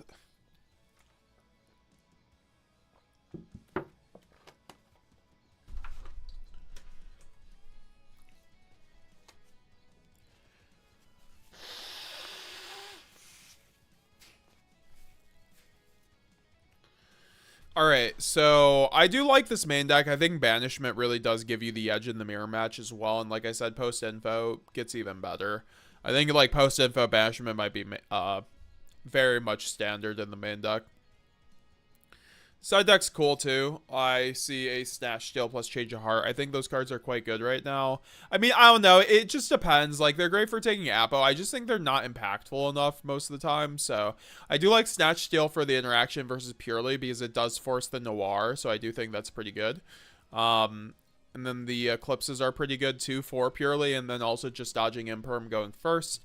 Magnamut, siding Adlib, get that out of there. Just main at that point. And then I get for like going second, but it's either main or side it. I'd main it, especially with no puppet.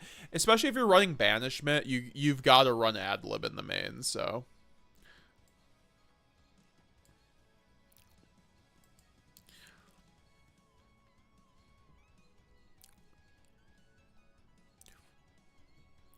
and then 3 evenly best board breaker and Branded right now, frankly, by far. and main deck 1 Grand Guignol. You don't need 2 when you aren't running Puppet Lock, so that's fair. I think branded's totally fair without the Puppet Lock. This is something that this is kind of branded post like Sanctifier ban. You know, I still think the deck is very good and very strong. I think you like add a Light and Darkness Dragon in there, and then you're just off to the races.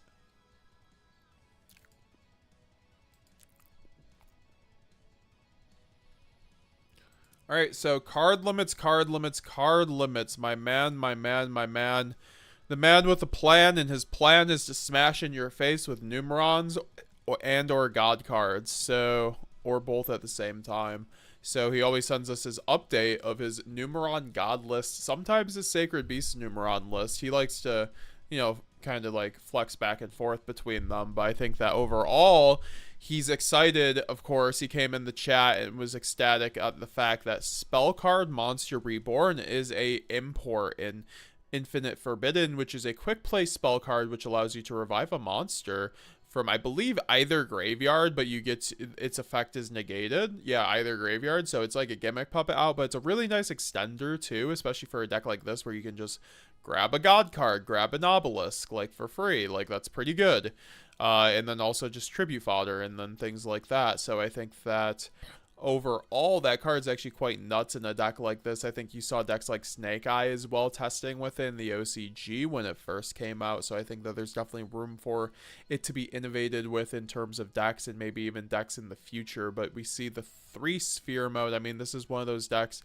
I'm trying to see what the differences are right now. If you're still here, card limits, to let me know. But I mean, I do think that he mentioned that the side deck was a bit different, where he has the Spooky Dogwood in consideration, because I think Spooky Dogwood's going to be amazing going into next format. But right now, this format, it's not quite maybe what he needs.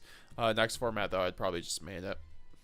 Because your deck, like, I mean, he does it. He has an interaction with the Winged Dragon of Ra, where resolving Dogwood actually gives his monsters like a better attack stats. So, it's pretty funny. And then 3 Eclipse and 3 Evenly. Definitely very cool. If you have any new replays, card limits, I'd love to watch them too. He has a spell channeling too, which is interesting. That is a obelisk card. He does have Memories of Hope. Wonder what that card does.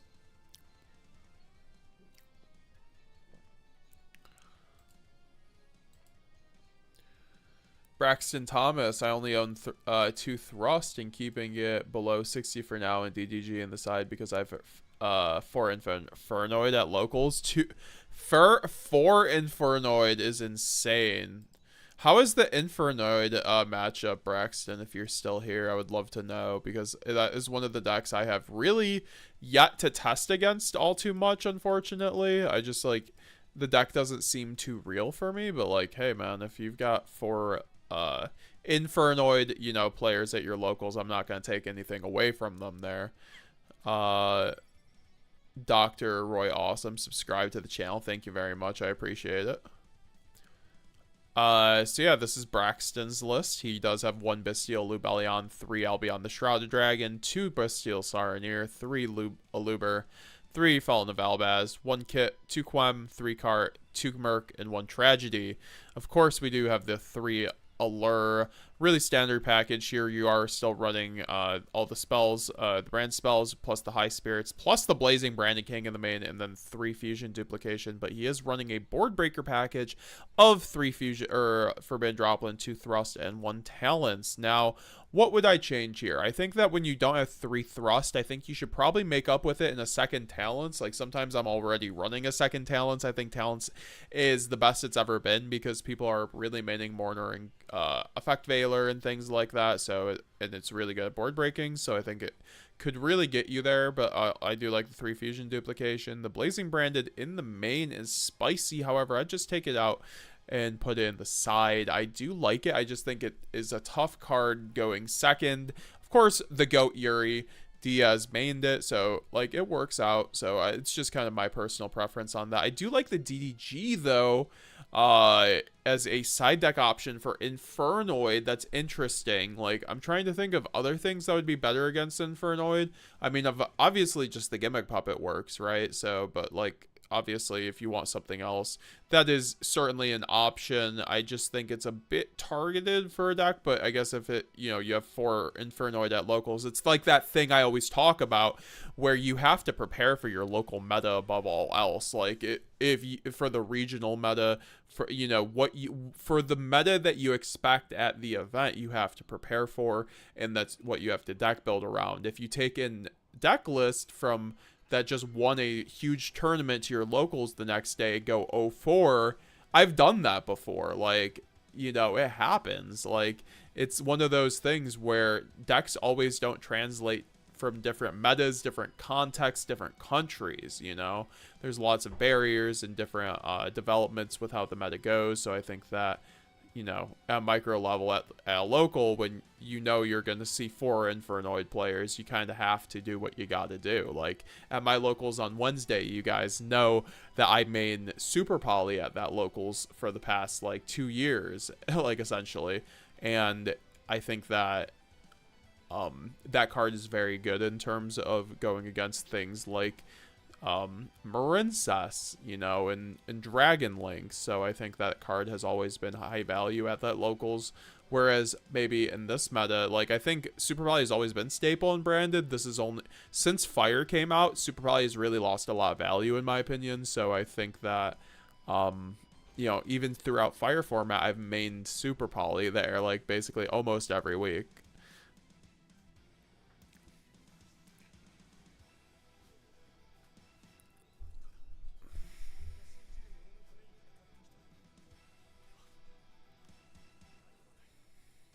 Got 36 people watching right now. Appreciate it, guys. If you guys leave a like, help support the stream. We're almost at 30 likes here. Braxton Thomas Infernoid matchup.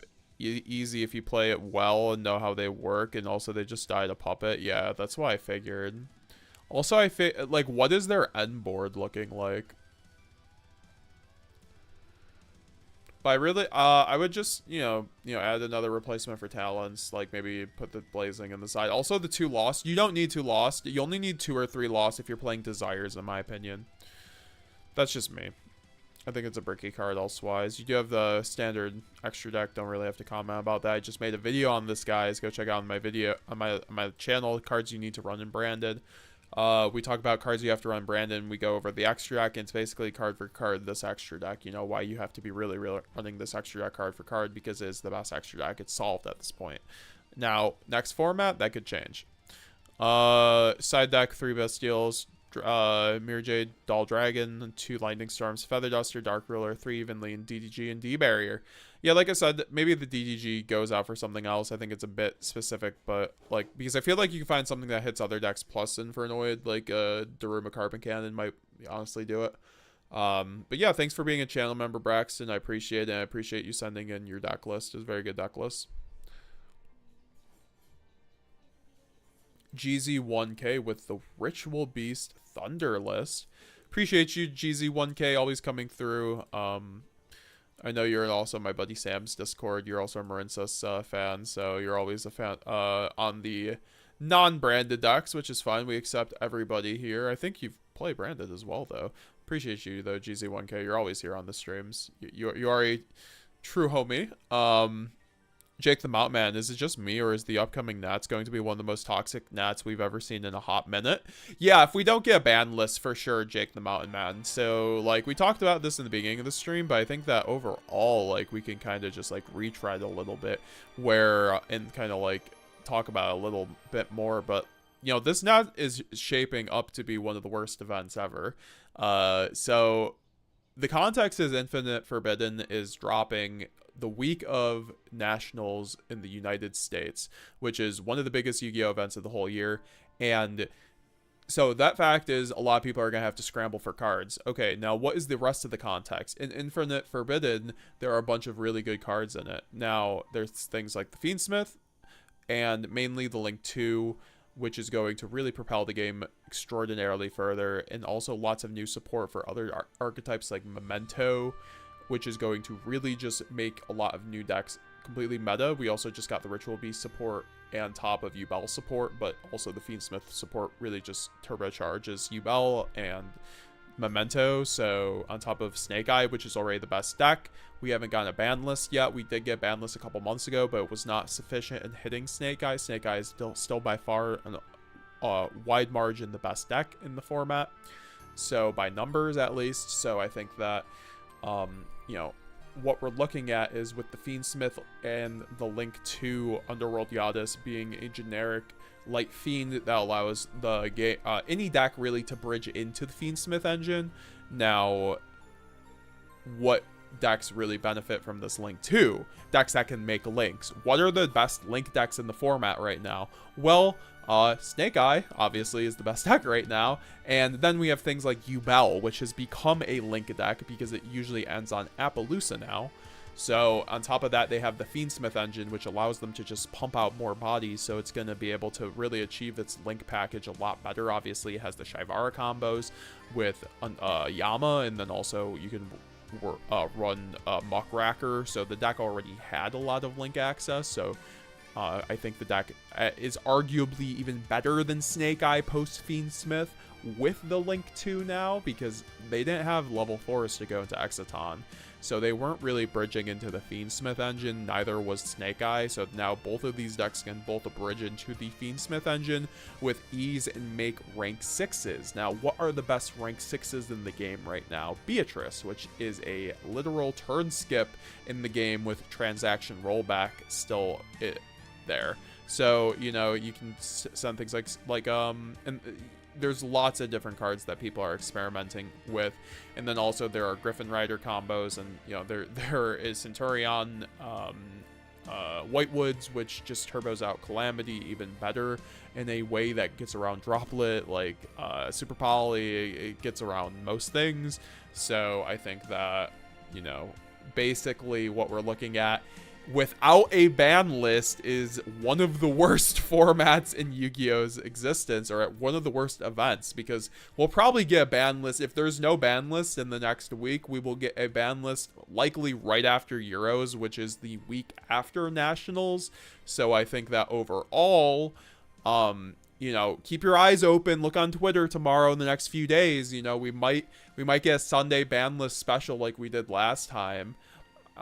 Because if Konami wants to make their player base happy, they're gonna want to release something to at least like ban Beatrice from stopping every deck from having access to instant FTK.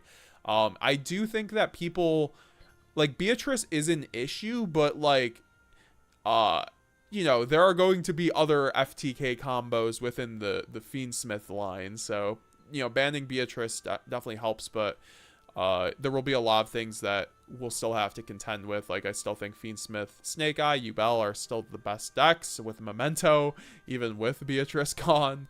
But I do think that it makes it so that the decks are a lot less absurd in terms of FTK potential. Like, they aren't true FTKs. So yeah, no, that's just what we have to look forward to. GZ1K, I'm a branded enjoyer. Yeah, no, I knew you were a branded enjoyer. I appreciate that you're also in the Marincess Discord, and you also send me Ritual Beast cards, which we are now looking at. Ritual Beast is one of those decks that I was mystified with, frankly, because I never played in Necros format, so it was one of those decks that kind of flew under my radar. I never really got to use it. I never got to play against it, because by the time it was irrelevant by the time I came back to Yu-Gi-Oh! In 2015 for a little bit. So I think that now with it getting new support with things like Shifter in the game and a bunch of really broken hand traps, so you guys can see it has lots of room for non-engine, I think that it's a very good deck. And we just saw it run when the World's Point qualifier with all the best South American players, which is something notable, I will say. You know, that's like Santoli winning with Exo Sisters. I think shows it's a really pocket pick that can work when you know what you're doing with it. But also, I don't think it's going to be a deck that every person can bring and do well with. I like this build. I don't know Ritual Beast too much. I do think the Nemesis flag package with Corridor is correct to main deck with Colossus. I've seen them just do Protos. I think you should be doing I mean, does he have the main deck Protos here? Where's the Protos? He just does the Colossus. Okay. So I would get the Protoss in the side deck for sure, though. If you're like doing the package, you might as well just run the Protoss in the side. I just think Protoss is a bad card. Like, it's really good when it's good, but like Branded can just like gimmick lock and kill you when you call dark.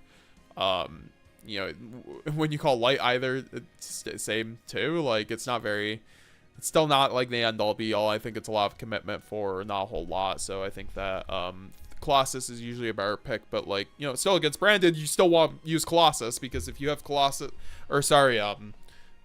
because if you have Protoss plus like Colossus or like, you know, other things plus the Link, it's actually a pretty good deck, especially with Shifter. It's like one of the best Shifter decks. It's like literally just like the best deck if it has Shifter resolved, it feels like.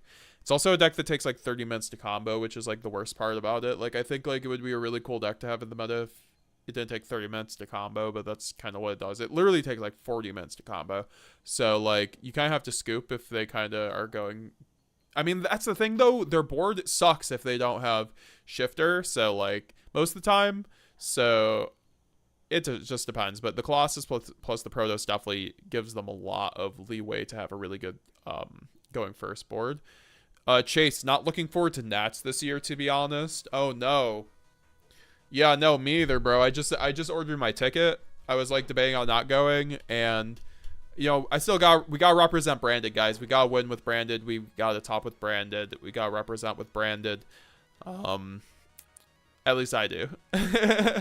But I do want to say it's gonna be a tough effort, especially for most decks that are on Fiendsmith or on like, you know, a deck that's a really good breaker deck that can play through these FTKs. Which I think Branded actually can qualify as that.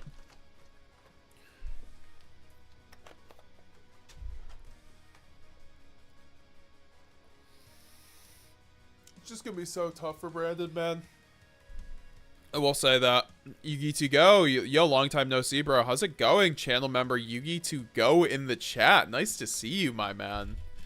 What is new? What is new? You going to Nats, bro? Jake the Mountain Man. Once everyone gets their head on Fiendsmith, everyone is going to push for special summon floodgates. Everyone gets their hands on Fiendsmith, everyone is going to push for special summon floodgates. What do you mean special summon floodgates? Oh, like bring back summon limit, bring back vanities. That'd be funny. I do think like anti-spell should have been banned and like summon limit should have been put to 1 if we're being real though. That's just me. Yugi2Go, what do you think is going to change in Branded next format? There's a lot that's going to change in Branded. I think that we're going to have to play a little bit lower to the ground because of Droll, probably. It just depends. Like, because I made this prediction before Fire format and it ended up not being panning out. So I do want to say with like an air of caution with the Droll thing and playing low to the ground, I still think you could run 60 and probably just be fine. You just like always, like with 60 you can play around Droll, right? Like you can consciously play around Droll, you just have to play right. So yeah, you just have to consider these things. And also like there's the Light and Darkness Dragon Lord that comes out, which is a very good extra deck option for us, especially if Sanctifier gets banned. And then there's the Whitewoods cards. Guys, all I'm gonna say is get your Whitewoods cards. I'm going to be releasing more combos, more videos on the Whitewoods cards as time goes on, but, you know, there's a lot I haven't released yet, and let's just say that the Whitewoods cards are very good with Branded. I mean, I have shown off the Branded Whitewoods combo video, so go check that out. It was definitely, it's very synchro focused, so if you like Branded synchro, it's a very cool combo guide. Chase, I will be on Tenpai for Nats. Of course you will be, Chase. It's okay. We understand. You won the regional with Tenpai, so you you got my approval to move on from Branded. And plus, it's like, you got your new dragon. Like, how could you not run Tenpai? I still think Tenpai is going to be very good. I think it's going to be very free. Unless people will be prepared for it, because there will be other decks in the meta to kind of, like, you know, take up those slots. And less hand traps, so... Raymond Angel, if Sanctifier gets hit on the ban list, what fusion will be replacing that spot? Well, it's kind of like I just said. Light and Darkness Dragon Lord from Infinite Forbidden is a pretty clean replacement because most of your one-card combos that you were doing with Sanctifier can just be done with that card. I also think that there are other things we can consider, like Colossus. What's best with Witchcrafters? Now, and there's also other options too. Like I'll release more videos on just kind of like post-ban list branded. But this Ritual Beast deck is pretty cool. I'm sorry, guys, that took forever. So this is Tasco Talker. Shout out to Tasco Talker in the chat, channel member in the chat. Shout out to him making Tales of Ecclesia right now. Branded fan-made game. Very cool, very cool.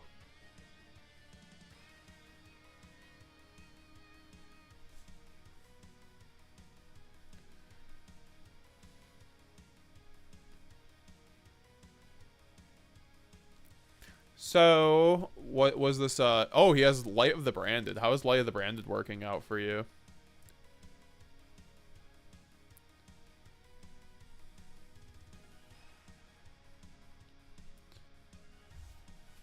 Oh crap, my phone just died. So Light of the Branded is one of those quick plays that's kind of cute in Branded. I just think it's a bit saucy, if I'm being honest. Light of the Branded, of course, if you're unfamiliar, because of course it's not like I would be unfamiliar with this card as one of the proprietors of Branded on this channel. How would I not know what this card does? Wink wink. Target one fusion monster on the field or in either graveyard, return to the extra deck. Then you can special summon one Fallen of Albaz from your graveyard to your field and one monster from your opponent's graveyard to their field. You can only activate one Light Branded per turn. What if this card let you special summon from either graveyard? You are never stopping Gimmick Puppet, ever. I wish it did, though. I wish it did, but just the fact it's from your graveyard, it's pretty mid. Or also it'd be a really interesting card. It's a quick play though, so it lets you dodge by targeting a fusion graveyard, and then you can special summon Albaz from graveyard to your field. But you give your opponent a monster, which kind of sucks. Like, you don't like doing that, so I don't know.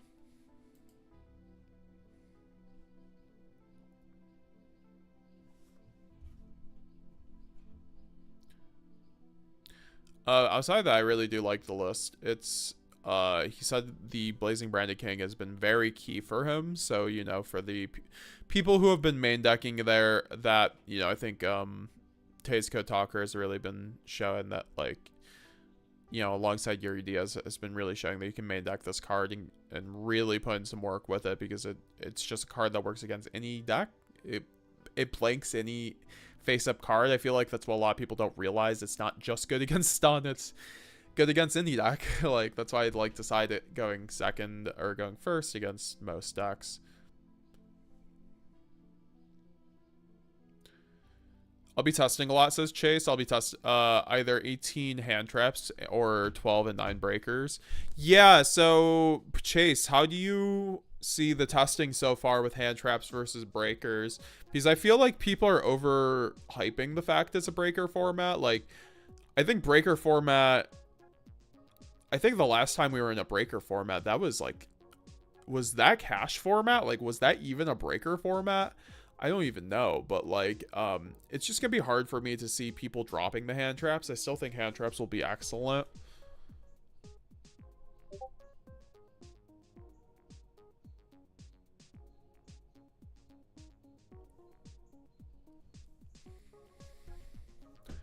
So yeah, no, and then we have double Albion, 1 Sanctifier, 1 Grang, 2 Grang, 2 Mirror Jade, 3 Crossout, 1 Harpy Feather Duster, 1 Change Heart, 1 Ash, 3 Evenly, 1 Virus, or 2 Virus, and then 1 Blackout Lapse, and then 2 Lightning Storm, 1 Snatch Steal. So yeah, I do like the list. I would just remove the Light of the Branded and find something else, but the extra deck obviously very standard. And the side is cool. I think in a entire list where like a smaller list like this, where like Crossout could really shine is really cool.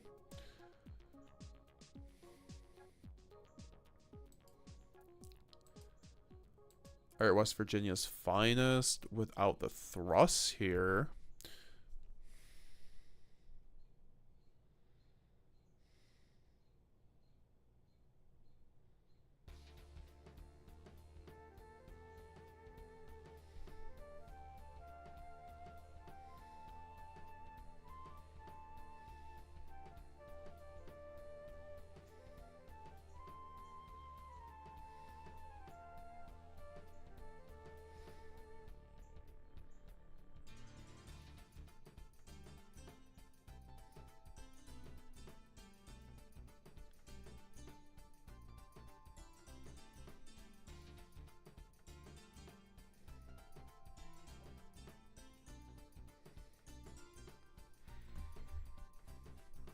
All right, so we have 3 Dark Ruler here.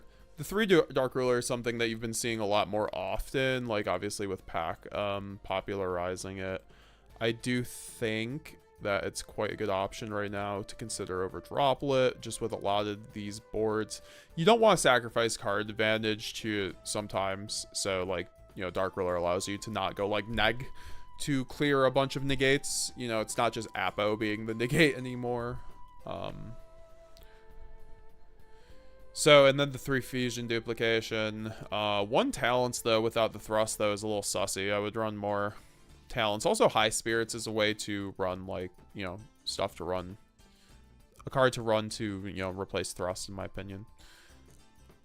I'd take out the Masquerade from the main, too. I'm not sure what you cut for it, though. I'm trying to see. It's kind of tough to see what you actually did cut for it, because you have the double jade, double graying at least. So I do like the extra, honestly. I just think Masquerade kind of belongs in the side. It's not like any deck's really losing to Masquerade at the moment. That the side deck is looking like 3 cross out, Droplet, evenly mash, and the D barrier, which you kind of do definitely love to see. I do think D barrier and Black Goat is very good right now. I think Black Goat's actually a better D barrier. I think like Raul has said this. Shout out to Raul Sanders, goated branded player, and my mod. I don't know where he is today though, but I hope he's having a good day. And I do think that Blackout Laughs, you can really, it's very good against more meta decks, because you can obviously go like call Hydra, you can call you know, just like various other, like Snake Eyes Ash, you know, call Mirror Jade's pretty good against branded. So I'm sure like there's some like, what would you guys think is the best U-Bell hit? I mean, we did have a video on Blackout Laughs though, so if you guys want to see like more of like what to call with that card, I'd go back and look at that video.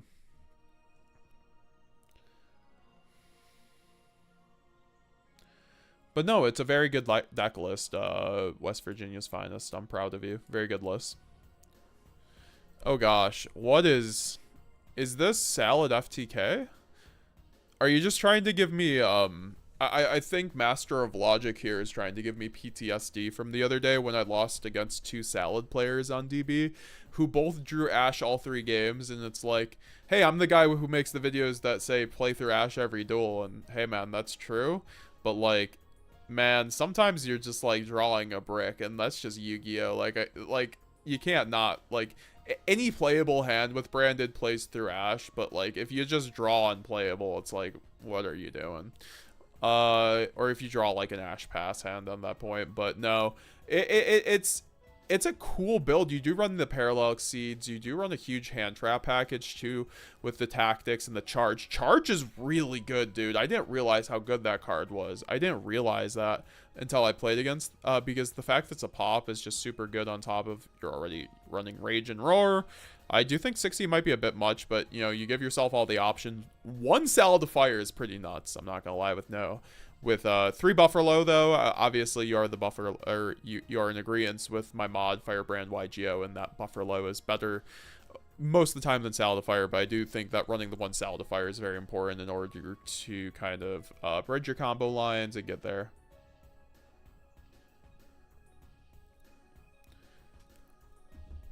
Anti-spell, bunch of floodgates in the side, because I do think, like, you guys saw Salad in the OCG, they're able to just go into, well, they were able to use Kaiser Coliseum and just like play with Omni Negate, and it was pretty nuts. And then also they can't anymore because they banned Kaiser Coliseum in the OCG on their latest list, thank God. But you do have things like Baguska though in this list, which you can make with a bunch of your parallel exceeds and your abundance of other level 4s. I don't think there's actually that many other level 4s, but you know, parallel exceed helps you get there, which allows you to set up a board with like Raging Phoenix plus Roar plus like Rage, you know, plus Charge plus Hand Traps is really good. You do have the Delta package in the side, which is interesting. I'm curious why you do the Delta package. Like, is that for like the one of Gamma, so you can be like, oh, if you ash my circle.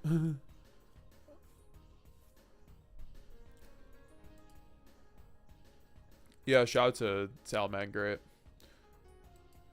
Yeah, it's just weird to see that CS 60 cards without the fire or the Snake Eye cards, to be honest, because I feel like Snake Eye Salad really benefits from 60 because you're playing two different engines. It's kind of like the plant deck, so you're like able to bridge your engines very easily, and when you're able to run a decks that really bridge easily into each other's engines, you can like run 60 cards with ease, in my opinion. That's just kind of a rule in my opinion. With decks that I've found out, like Lightsworn Tier Limit, you can run that 60 cards in my opinion because both engines bridge each other in when you have Beatrice, so that's why I think the Fiendsmith combo really does help that deck. I'm just gonna be running 60 card Fiendsmith.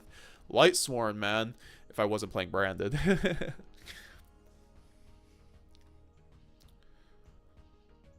Yugi to go. I hope Sanctifier do not get banned in the next ban list because it gets his print in the 10. Yeah, I don't think it will get banned if there's a ban list. Omar Romero, what else is getting printed in the 10? I know Trident Dragion is. Shout out my boy Chase. Chase, Droll's OP right now. Molchummy is OP. Crow feels kind of mid, not gonna lie. And Permash Valor feel good. I haven't got to test the breakers yet besides Droplet. Molchummy and Tenpai is kind of evil because you have so much space you can run that card for free, but I get it. And you're always going second, right? So it's like a very good card in that deck. I feel like it's one of the other decks that can actually justify running Molchummy in the main deck. I think it's mainly a side deck card, but like decks like Tenpai or decks like Marinsas have like really good justifications for running Molchummy in the main deck.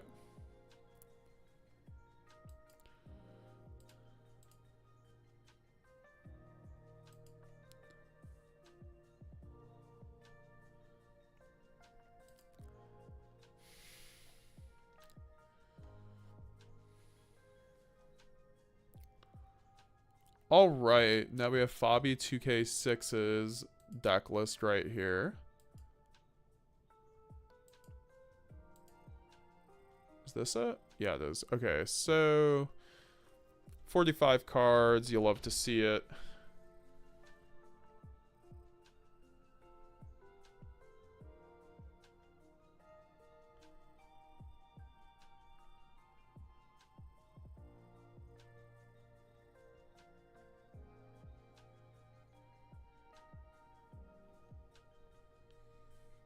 Still got 40 people in the chat. Very much appreciate it, guys. Like, seriously, I've been trying to put in some more work in the channel, just trying to provide some more content as we, you know, ramp into the Nats season. I really want to, like, hone in and up the quality on everything, and that's what I've been trying to do with the videos, like make videos that I would also want to watch, and I feel like it's paying off, and you guys have been really supportive lately. I very much appreciate that. We're at like 5,300 subscribers already, so we're well on our way to 6,000 already, which is just nuts. Like, I never thought I'd ever have a YouTube channel with 6,000 subscribers, so very much do appreciate every single one of you guys for coming through to the stream today and just, you know, chilling with me, whether it was for a little bit or if you chilled in chat, if you just lurked. You know, you're all just great, and I hope you guys have wonderful rest of your week, starts of your week, rest of the week, very much so. So you guys are giving me a great start to my week. So yeah, no, this list by Fabi is pretty interesting. He is running the Dragoon package. I personally don't like Dragoon. I think Dragoon, ever since Typhon came out, has really become a relic of the past in the deck, unfortunately, when you are really in need to run other cards. I think Borreload Furious Dragon is 10 times the cards Dragoon is, because it's just so much more flexible.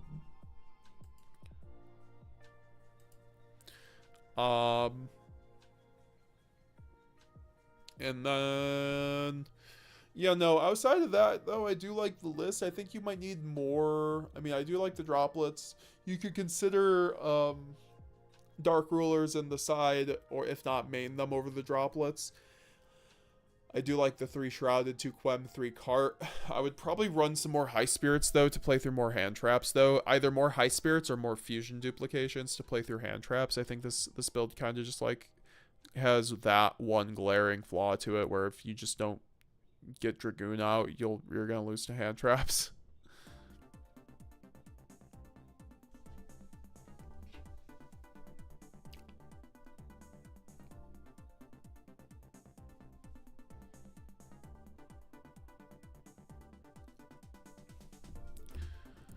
So outside of that, yeah, no, just change the Dragoon. Add some more anti-Hand Trap, anti-Ash cards. Thought on adding a Lure and another Merc. I'd add a Lure and another Merc. That makes good. That would, yeah, that looks good. Add a 3 Allure, 1 Merc, and take out the Dark Magician, add a few Bastiles and like another High Spirits and call it a day. Maxi in the chat with their post info Whitewood's Runic Bastille deck. So we have 3 Asteria, 3 the Rose, I believe, 3 Sylvia, or 1 Sylvia. I don't know what this one is called, but it's basically the Beals, Lil Beals, Diabelles, then the Whitewoods cards. You are running the one bad Whitewood spell, but I understand since like maybe it works better with Runic, but outside of that, maybe you could take that out. Look for a replacement. I'm gonna get some ibuprofen quickly, guys. Just got a little bit of a headache.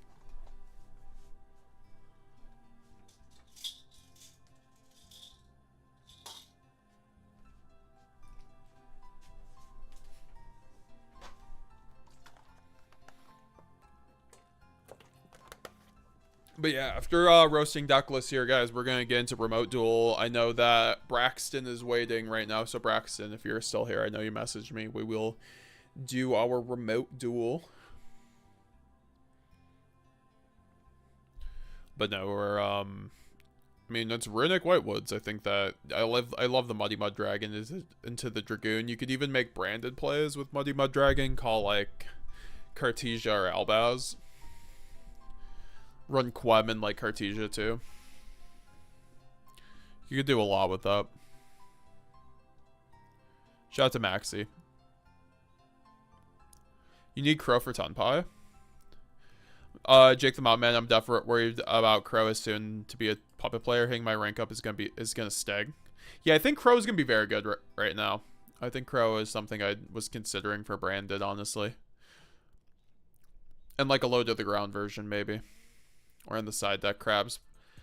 I don't like it going first because you can't make Baguska. Now it could be in any other hand trap. Is nice. Stop Brand Fusion. Us now. One Bonfire. Other BS spells. I get Crabs. Also, I think you're talking about Salad Fire. In terms of you can't make Baguska. I understand. GZ1K. Did I hear Tenpai Marincess? Yes, you did. GZ1K. You're gonna love my new list. Big slabs. I posted both my lists to roast. Fred MK. Assuming Sanctifier is banned, where would we go next with branded? I recently built the deck, but I didn't bother getting the likely bans. Light Darkness, Dragon Lord, also just like other things like will be available. Don't worry, I'll definitely have videos as like things develop. I don't think it's like something you should plan for right now though, because we might not have a ban list until after Nats. Are you playing the deck though? Like, because you can still pick up a Sanctifier. I feel like they aren't that much money. Like for some trade bait if you got it. GZ1K in the chat with the Marincess list. Oh, that's what you meant by Marincess Tenpai. Okay, so we always have an award every video for like the worst deck list, and or just like the silliest deck list, I guess. Because like I feel like saying it's the worst deck list can be mean. I feel like this is actually a fairly competent Marincess deck. You aren't running any of the bricks, so you have no ceiling. Like, you're just praying on getting to Argonaut with some hand traps and not getting hand trapped or, like, getting ogred out of your mind. But, you know, you're still able to run a bunch of stuff. The prosperity is wild, too. I don't know if I'd run that, but, like, that's also something for Tenpai because you can smoke screen to Tenpai. Oh, I think it's because it's, like, a perfect side, or, you have a perfect, engine, or side engine with Marincess cards. 15 Marincess cards, 15 Tenpai cards. I get it. That's kind of cute. I'm gonna have to show Sam that. You should post that in the Marincess Discord. Or is the Battle Ocean Discord.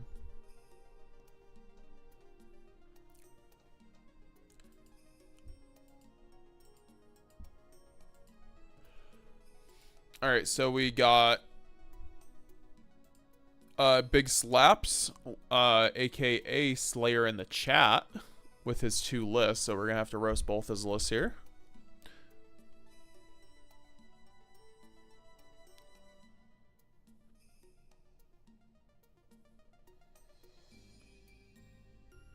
Alright, so this first list is 48 cards, and you have a bunch of ghost rares in it. I think those are ghost rares. We do have the 3 Albion, 3 Aluber, 2 Quem. Also, Jake, do you have any lists that you want me to roast, bro? Love to roast one of your lists, my man. We are getting to the end of the list. I don't know if you posted any lists, like, prior in the week. They might have gotten covered up. I only, like, went over lists from this last week. I'll see if I can find any lists from you.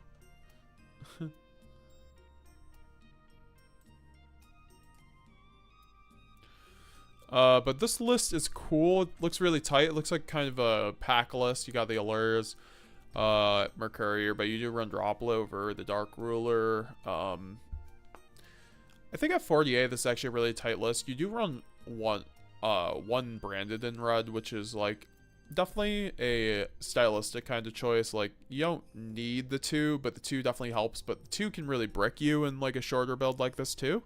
So I think running 1 is like fine, but you're gonna miss it a lot of the time in the grind game, so it's something that you could certainly consider as well.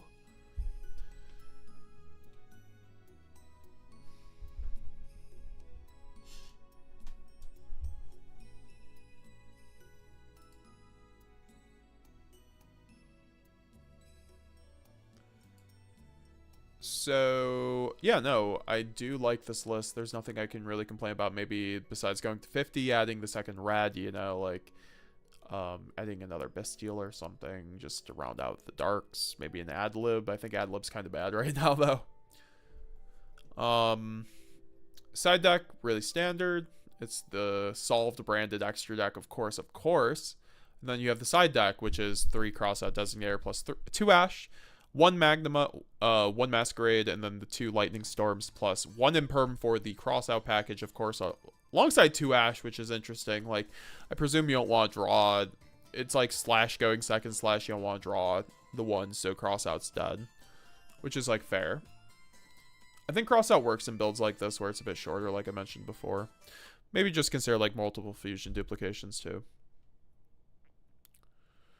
What happened to my music?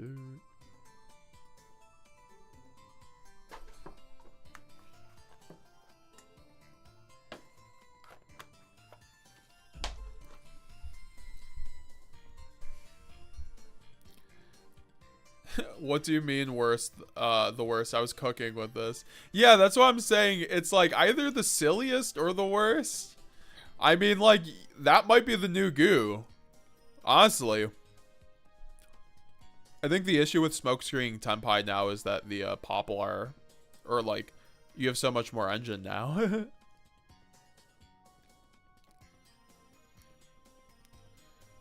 But no, you did get the award, GZ1K. Congratulations. You have won, sir. A free iPod Nano. JK. I wish I had iPod Nano. Those things are probably expensive now as like relics. If you are a old man like me. So, Fred MK, I'm playing as a beatdown deck going second. I'm maxed out on board breakers and interactions. What do you mean? Like, so it's you're playing board breaking branded? That's fair. It's kind of like Pack's old board breaking branded list. I would run like 60 cards then with like a bunch of gas, like Desires and Allure. Draw those board breakers.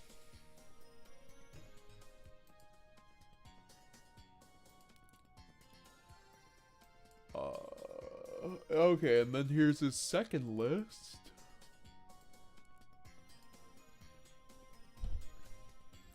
"42 cards, reminiscent of the 40 card list that we recently released. Thanks for all the support on that deck profile. That one has almost 6,000 views and it was released last week. Very much do appreciate you guys for consistently supporting the channel.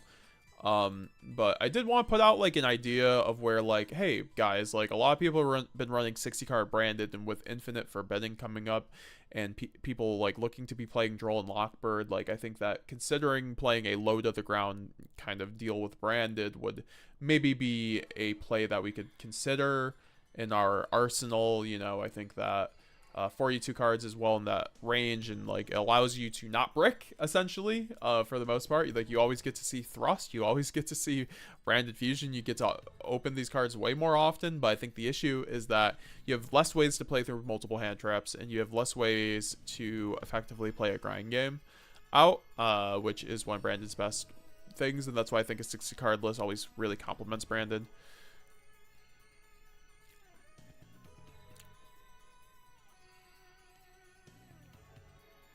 GZ1K, when the tins come out, I'm finally gonna beat the Sue Ships player with it. Gotta get revenge for the time he cheated me out of a win when I was new. Rest in peace to the Sue Ships player, he's in for it. Kaiba Jeremy, subscribe to the channel, thank you very much, appreciate it, bro.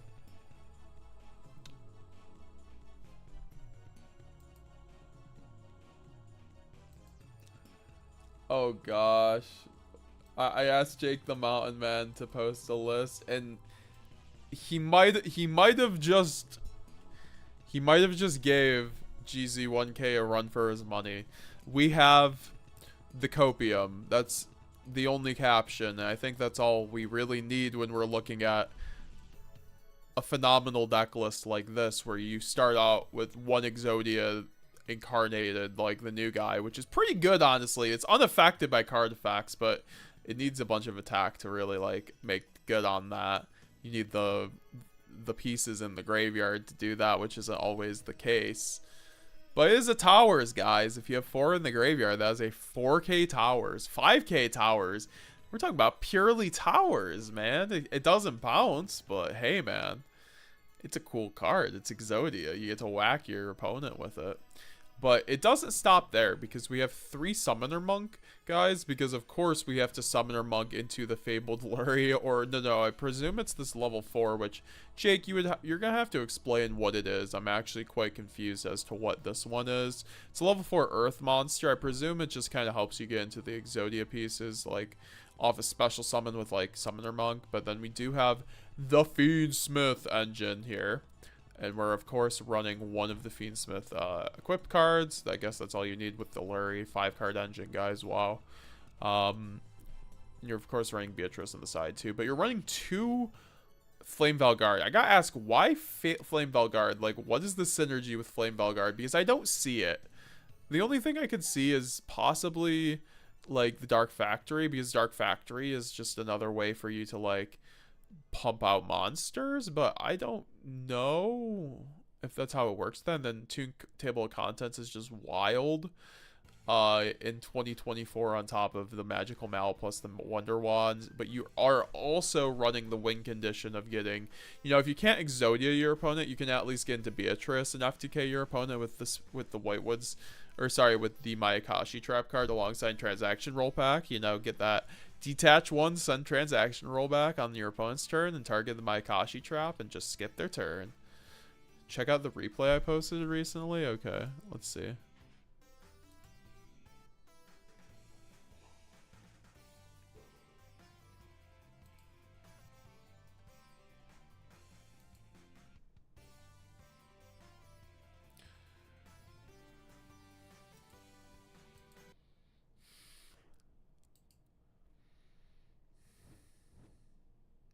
Oh wait, this is all the duelists, my bad.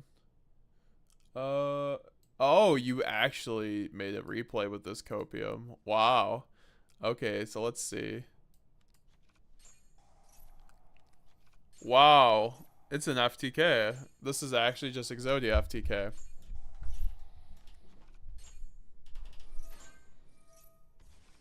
I like how you just draw into your Beatrice sets.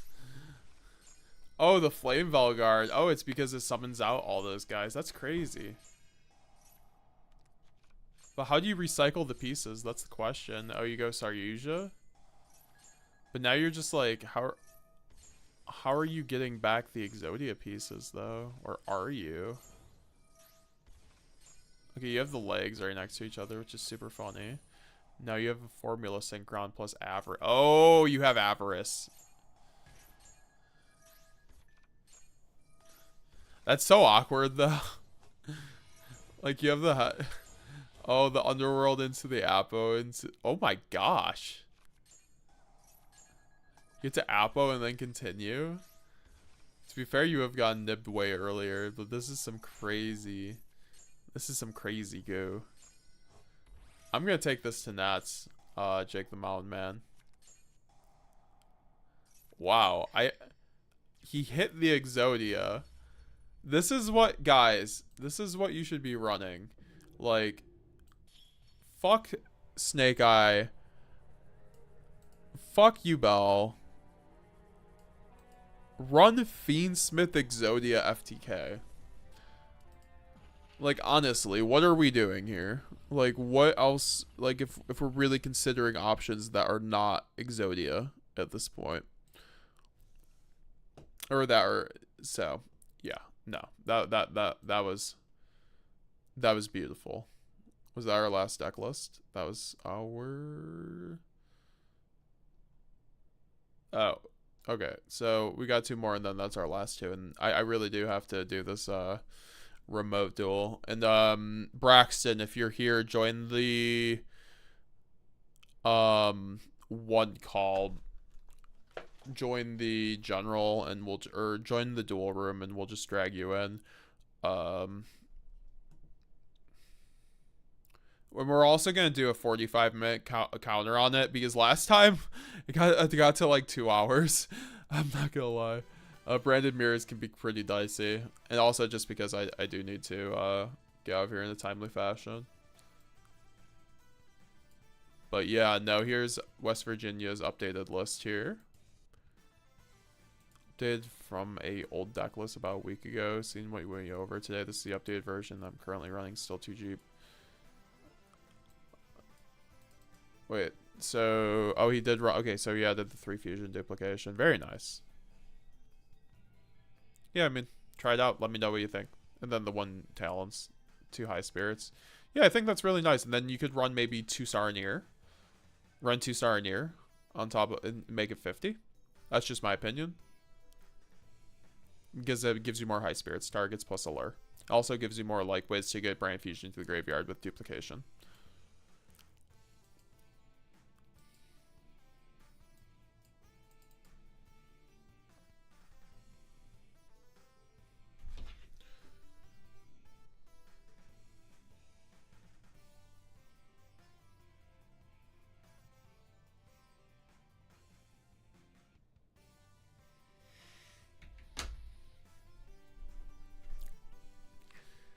I actually just got... Okay, well, that's for another day, but... No, this is Whitewood's Toy Box branded. Wow, a 3 branded fusion. Plus a Magician's, like, Dark Magician package, I think. Is there actually a Dark Magician in here? No, I'm surprised. I'm really surprised there's no Dark Magician in here. Yeah, I'm wondering what's going on here, because there's only 1 fusion. It's a Witchcrafter fusion. Oh, you're running Witchcrafter, Whitewoods. Got it. Very neat. I'm not too, like, familiar with the Witchcrafter cards, I'm gonna be honest. I've never read them. And that's, like, nothing against the deck. It's just, like, I came back to the game way too late. So... and those cards were pretty irrelevant by that time. But they seem like to have a pretty good synergy with just like spellcasters, I'd presume.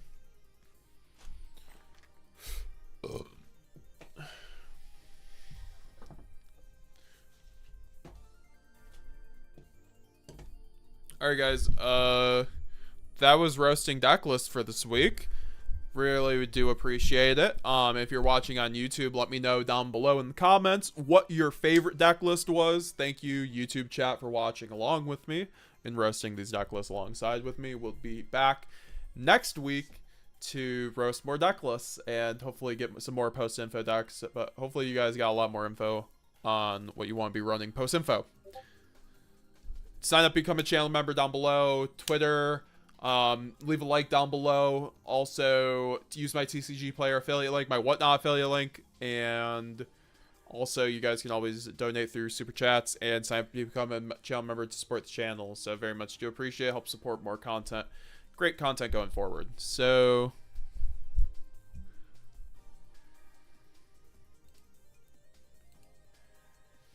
all right, yeah, no, now I have to set my setup. So intermission time. The secret is a dark factory of mass production. Yeah, no, that's why I thought it was a dark factory of mass production. Like, I screw up the Fiendsmith line with a misclick, but I guess still got the FTK. Well, that's really cool. You can play through misplays too. That's actually not bad. I thought that list was terrible, so never mind. That I would never put that as the worst deck list of the week. It's actually a really good deck. Should I miss you viewing my deck? I was picking up dinner. Card limits. You'll have to go back. I'll have to tag you in the cut in the video when it's cut up and edited. Because I liked your deck list. I had questions though, because I was like, what were the main changes? I thought was like you moved Spooky Dogwoods to the side, and why did you mainly do that? So I thought you'd like that as a main deck option. Ugh. Time to get ready for the remote duel with my channel member. So yeah, guys, if you want to have the opportunity to play me on remote duels, we do these once a week. I know I haven't had a full remote duel stream in a minute, but you know, just always, if you're a channel member, you want to remote duel me, just message me. We can set it up. You know, I do want to have more remote duel days, but those have been kind of preoccupied by the Friday tournaments lately.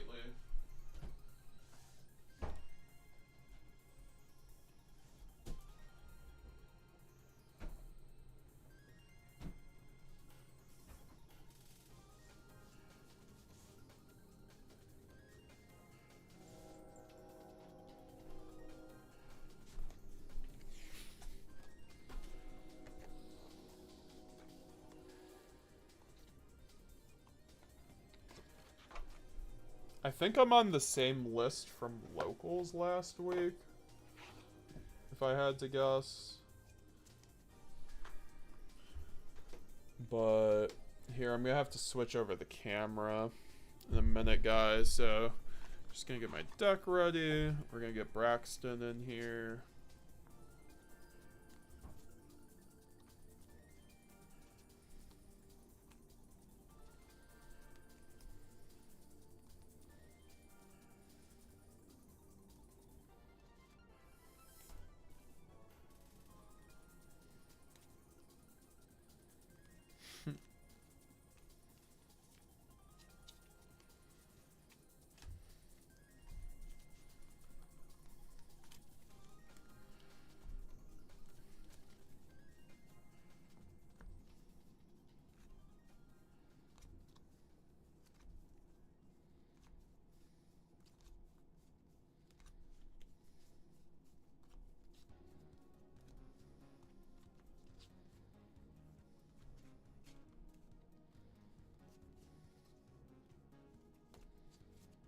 All right.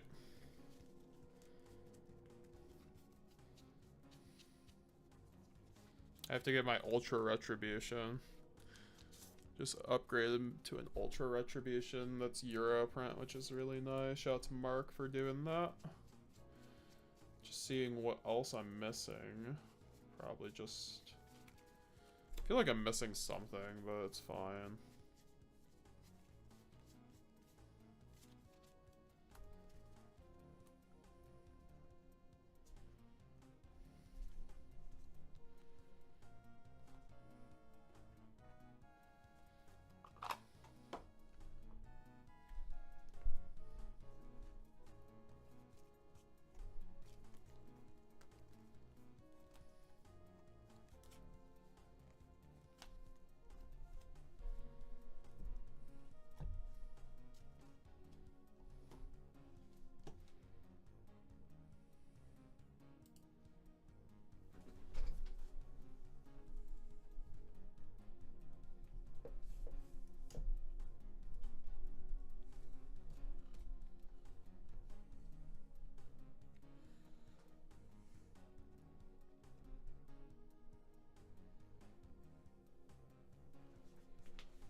Thank you all for waiting on my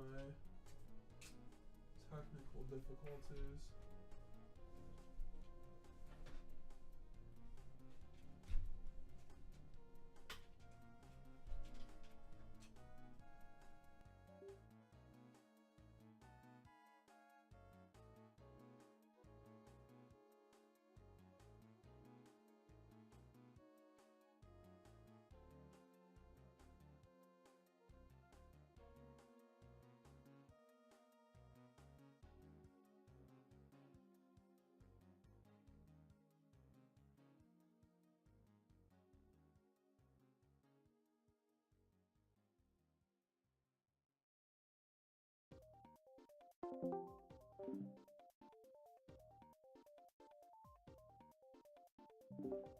Hello?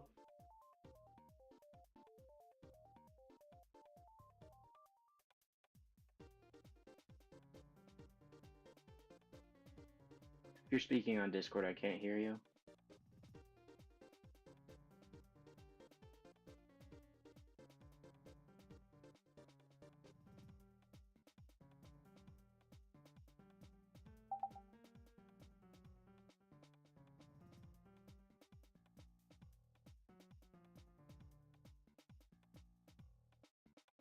Huh.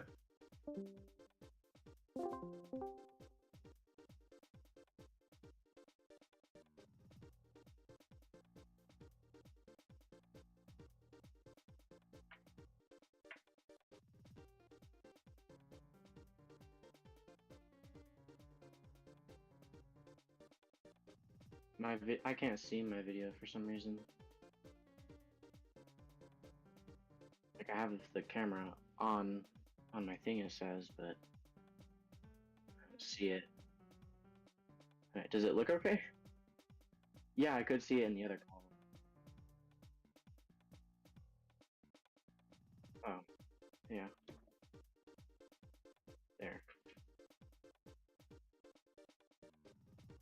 I can't see mine at all. I could in the other column. I don't know why this one's different.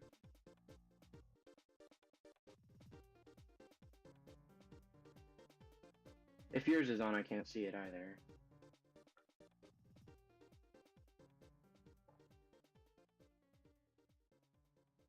Oh, okay.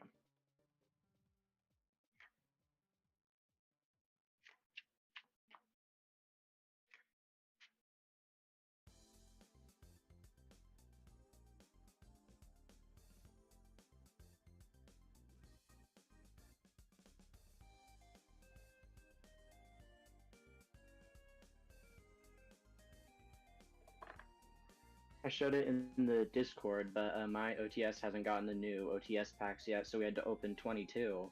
And if you don't know, that's the one with Thrust and Branded Fusion, so I finally pulled a Thrust, so now I have 2 copies.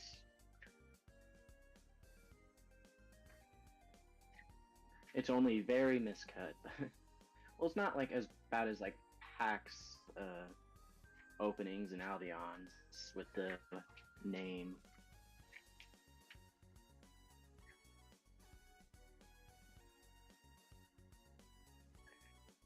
Yeah.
Okay, I can see your webcam, but I don't hear you at all.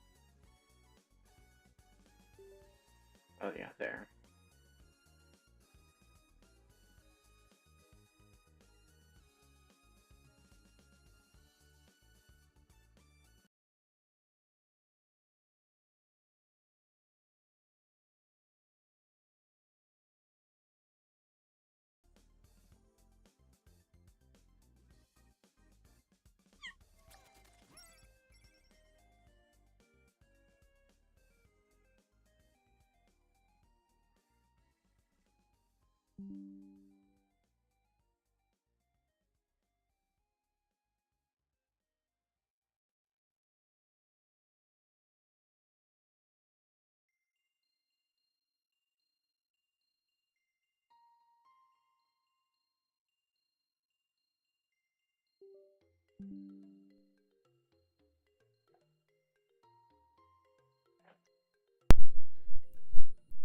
Yeah, I have to buy more USB ports because I don't have enough USB ports for you to see my video right now. I don't know what I happened. see your video right now. Not, I I can see mean, it. on Discord though. You don't Yeah, see I my. can see it on Discord. I don't know. It doesn't say that I'm streaming on Discord, so as long as you can see it, I guess that works. I think we're having the same bug. Where we can't see our own cameras, but we can see each other's. Well, yours is still Like on my portrait. screen- Oh, it is? What the heck? Alright, I guess we'll just get this I going think then. it's just... I think it's this call, because everything was working in the call you dragged us from. Like I could see my camera and everything. And it was working fine. I mean, yeah, I'm just trying to make sure you aren't watching me on YouTube and that's what you're seeing because it doesn't say my video's on. No, I see it on Discord completely, and mine doesn't say mine's on either.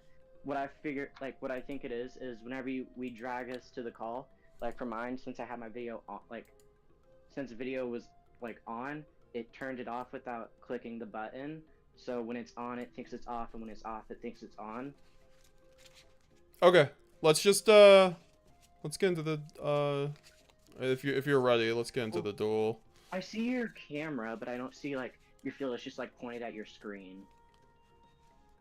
Do you not, I can so you see, don't, like, the top of, like, I can see the field center and, like, the top of your, like, part of your screen. I can't see your, like, playmat area, though. see, that's what I'm saying, like, you can't see my video then. I think that's like I think that's just like a stock shot of my video because neither of my cameras are pointed that way. Oh, really? Yeah. That's weird. Gonna probably just have to turn off the one.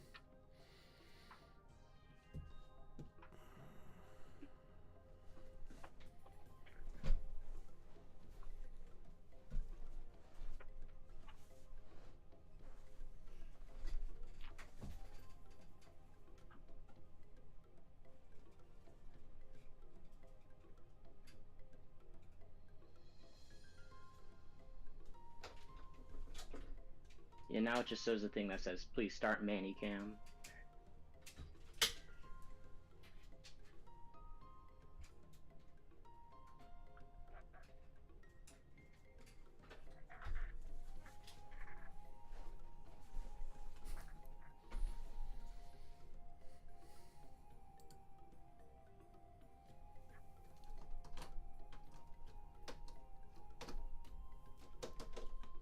Alright, I believe I fixed it.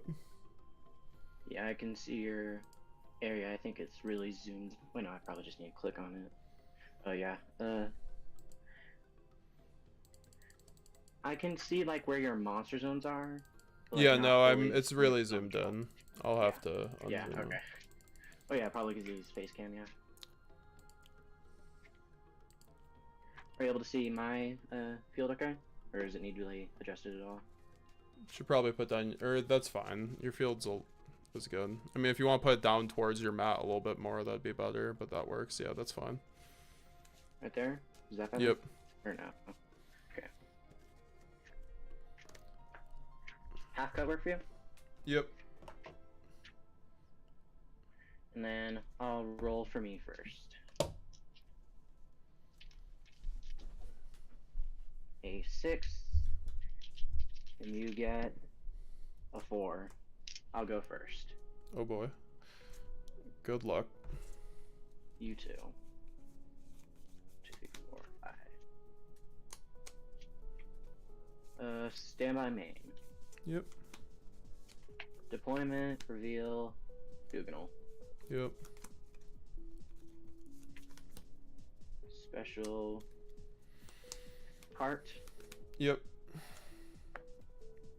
Go normal Aliber effect. Yep. Search for I think I'll get an opening. And go opening effect. Yep. Discard Aliber. Yep. Special a Quem effect. Yep. Dump Albas. You can just keep going. I have no responses. Yeah. Because Branded doesn't play hand traps right now. It's awesome. No, I just never draw the best deal when I lose the die roll against you. Oh, yeah. Branded Fusion? Yeah. Dump. Dump. Make Albion. Go Albion effect. Yeah. Fuse. Luber plus. Actually, yeah, Luber on field. Albaz engrave. Yep.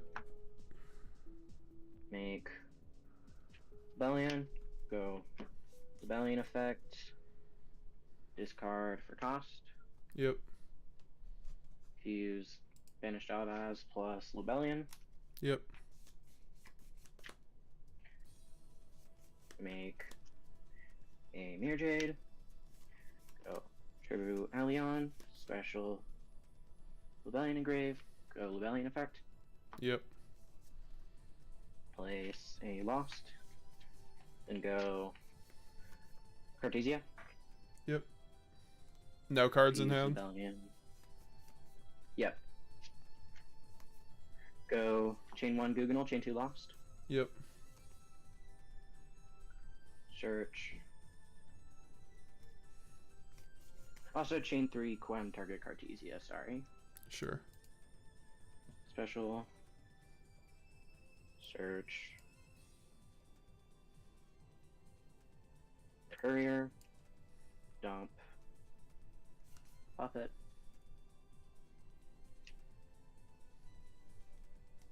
And go. Handface. Yep. Albion. Set. Set Branded in red. And then for targets, I have Albaz and Oluber. And I'll pass there. Sounds good. In draw phase, Thinking in draw phase.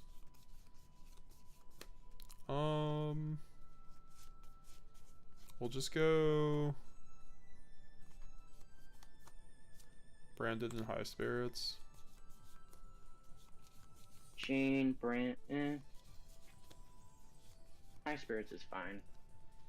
Pitching Quem.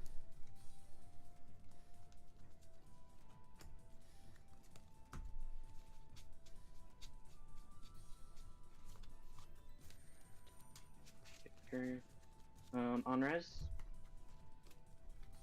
Thinking.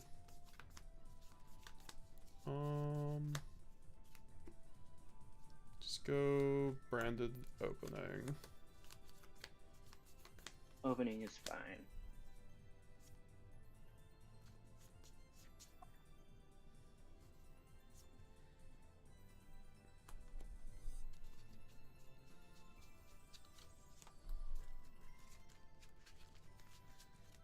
You have to summon the Aluber before you search. Oh yeah, my bad. I'm just trying to Yeah, just step ahead. rush.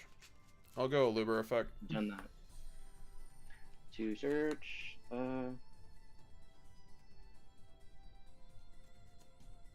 We'll Mercurial negate. And anything on resolution? Or on Sure, we'll just go game 2. I'm not even going to attempt to play past Okay. that. Yeah. Hey, ever since last remote duel, I've learned how to play around Droplet, which is nice. Not been getting Dropleted at locals as much. That's good to hear.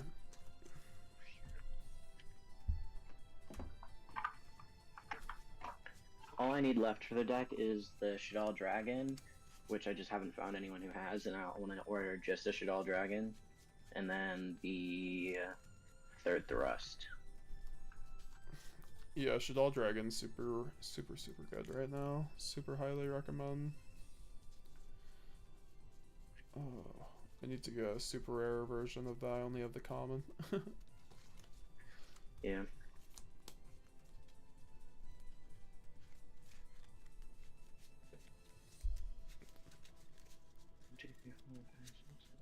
Eight.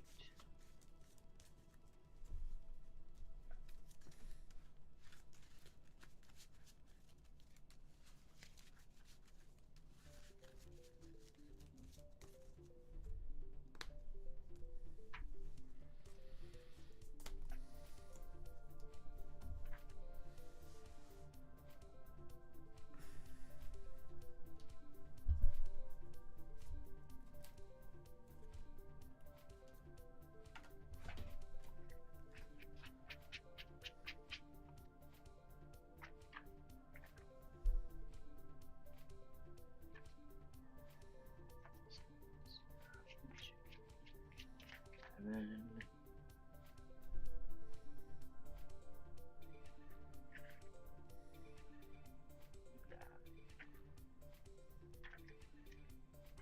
let me just shuffle in my side deck cards and then yeah. First or second? I'll take first. Would you like to do a half cut? Yeah, I just need to shuffle up real quick. Half cut is fine though.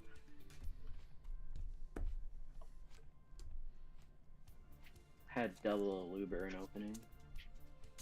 Less branded fusion. Only one was thrust. For duplication. I'll go stand by main and try to make let me just good with this. Oh, they didn't know you were doing that. My bad. 1, 2, 3, 4, 5. Okay. Stand by main is fine. Normal summon a Luber effect. Yeah.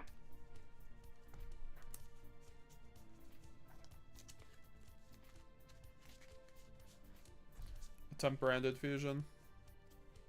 Yeah.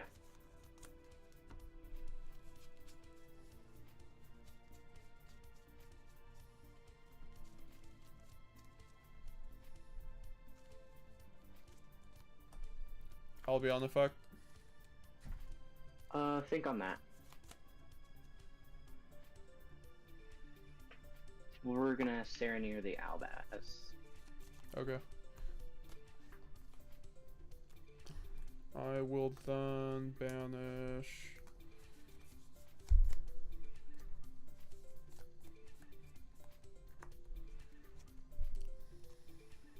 Double Luber.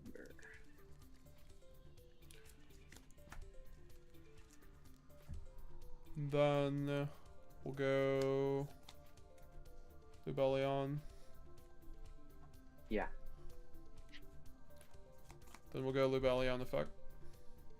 Sure.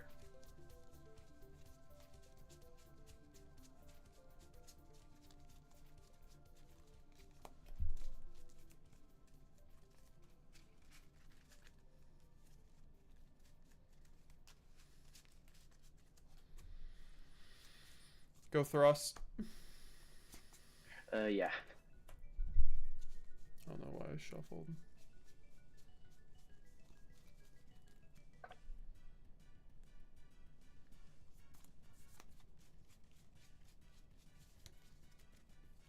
Fusion dope. Yeah. go end, or sorry, set 1, go end phase. Yeah. I'll be on effect. Yeah.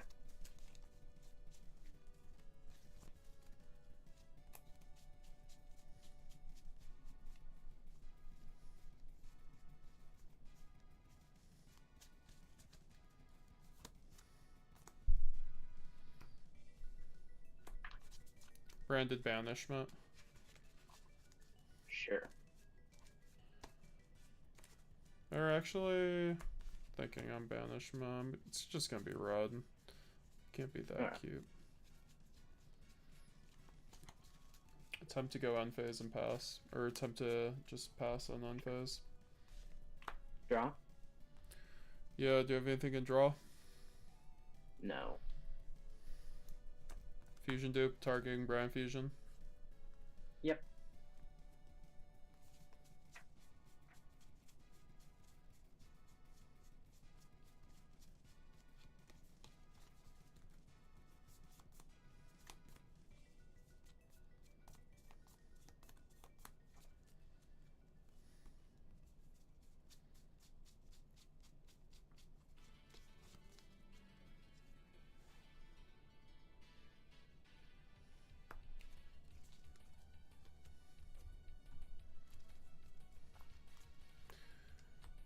We'll go branded lost. Yeah.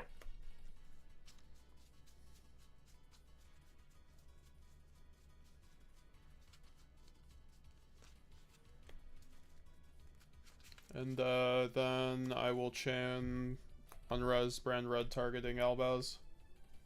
Yeah.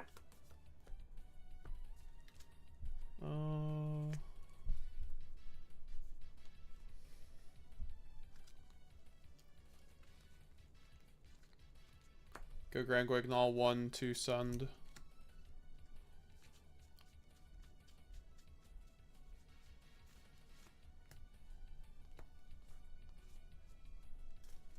And then we will go on new chain, or Sanctifier targeting, Puppet, and Cartesia. Yep. Just give it to you under your What extra column would months. you like the puppet? I'll just put in the middle. Okay. And then I'll pass priority to you. Yeah. Stand by min. Yeah. Go. I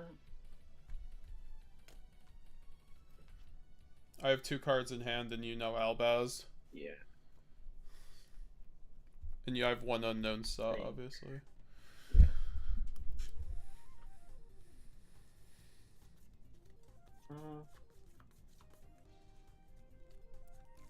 Maybe what's the better normal?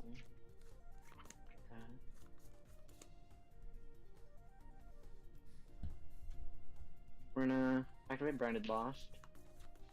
Thinking I'll just go Cartesia. Sure.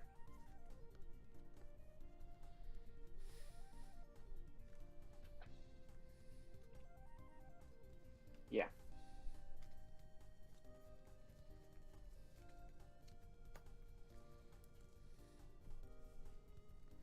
Depelia. Okay.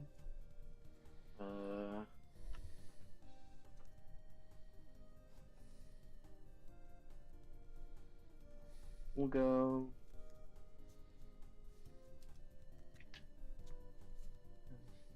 Yeah. I think I go normal Luber effect. I'll just chain Stepalia. Targeting a Luber. Target it. Sure. Talent to draw to. That's fine.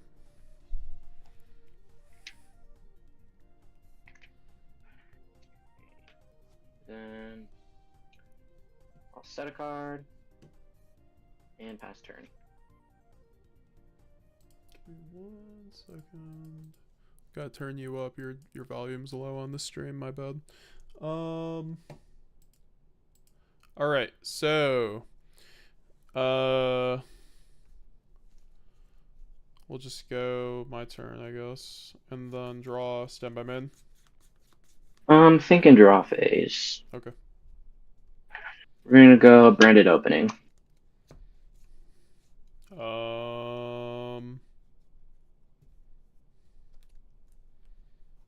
just go Blazing Branded King targeting Sanctifier.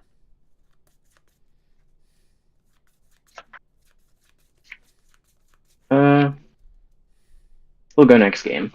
Yep. I drew 3 Aluber that game. I had a pretty bad hand, but I somehow made it work because you turned on my thrust. Actually. Yeah. That's I why was it's just hoping sometimes he was such a gamble to fucking Bestial on the Albaz, but like, I think most of the time it just depends because it's probably right to wait, Thrust, but like, Thrust was like the one thing that would get me there. Other than Yeah. that, like I don't see any other.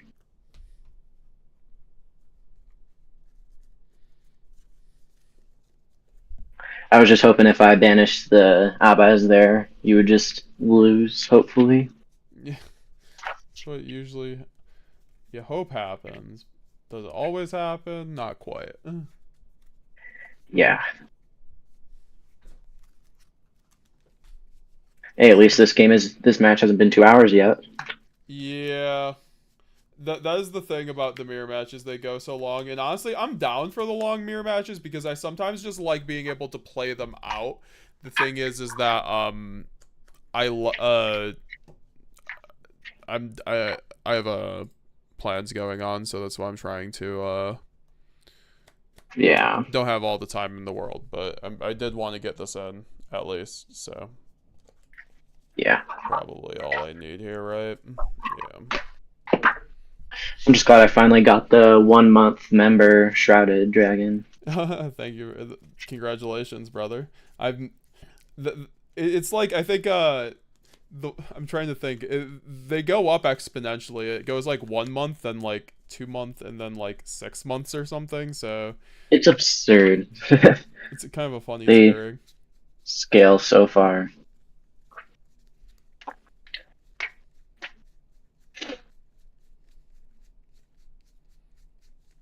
I swear I draw Droplet against you every time, and you play around Droplet so well. So I didn't used to. well, sometimes you When I, can't, to be honest, but I like understand. when I just, well, there was when I just let you do it, even though I had duplication set because I didn't Oh know how yeah, Droplet worked. that's fair. That's fair. 6, 6. That works. Yeah, no, we have plenty of time for those. Yeah, half cut fine. Half cut is fine with me. How about you? Yep, I'll go first. Sure.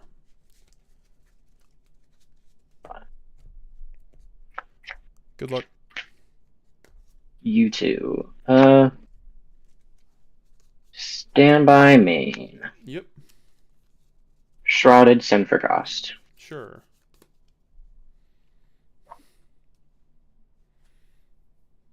If I can find the card. The heck there. Send retribution. Then put him on bottom, draw one. Sure.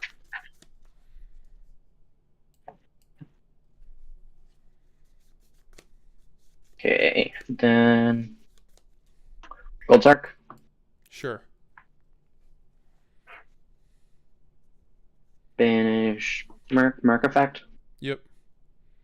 Special.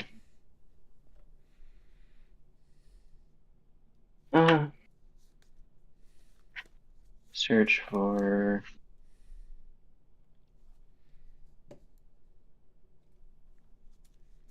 I think that would probably be my best bet. Let's just do that then. Yeah, search a Cartesia. It's a pretty good card. And I'll. Normal Cartesia? Yeah. Cartesia effect? Yeah, that's fine. Fuse her and Serenir. Sure. 1 Guignol, 2 Serenir. That's fine. Dump. Fusion. Dump.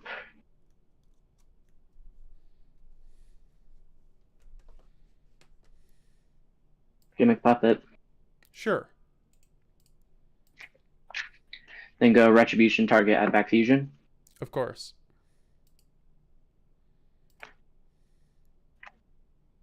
Burn Fusion. Yep. A little stutter. I was worried about an Ash Blossom. I had to give you a little jump scare. What's in your graveyard right now? A Puppet, a Serenir, a Cartesia, and a Gold Sark. Sounds good. We'll go Albaz plus.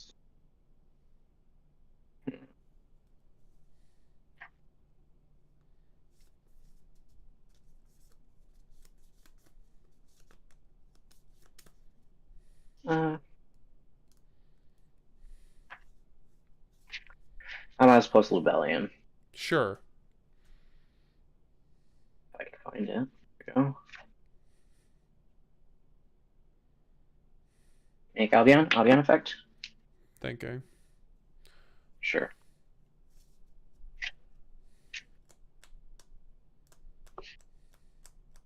That's fine. Okay. Finish Albaz plus Serenir. Go Lubellion effect. Sure. Discard for cost. And Albaz. All good. Fuse with the banished Albaz plus Lubellion. All good. Make Mirror Trade. That's fine. Okay, then we're gonna attribute Albion. Make Lubellion. Lubellion effect. Sure. Place Branded Lost. Okay. Then I will set a card and attempt to go end phase. What can I see graveyard? Yeah, One card in hand. correct.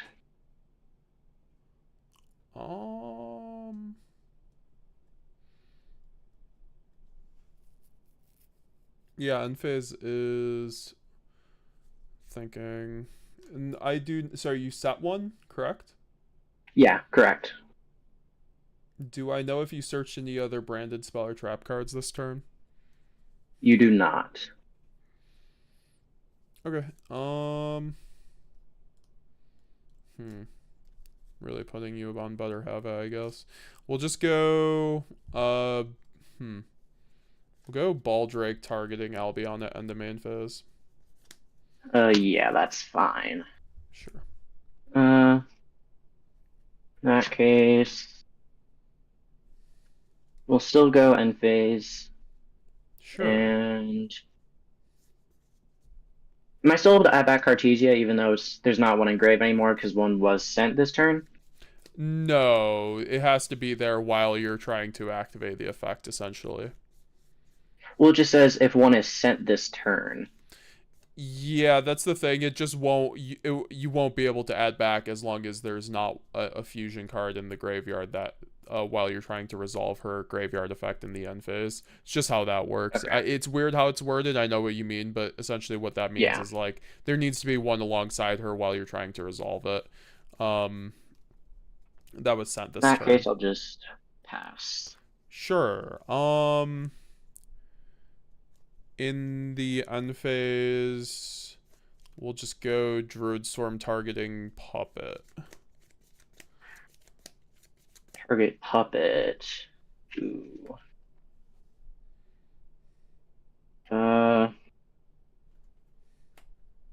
That's a thing that can happen, I guess.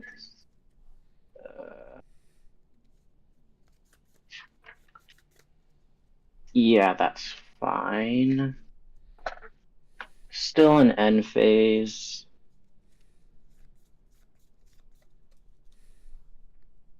Which effect is Baldrake again? So, if your opponent special summons a Ritual, Fusion, Synchro, Xyz, or Link monsters, you can tribute one other light or dark monster, and they can target one of those special summon monsters and banish it. Okay, so if I special one, you can just banish it by tributing one? Yeah, if you special one from the extra deck. Okay. Essentially. In end phase, gonna go Mirror Jade, Think on Send.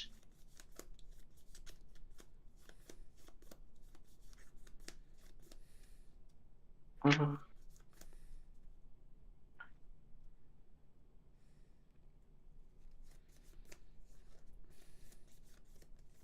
we'll send for cost Titaniclad.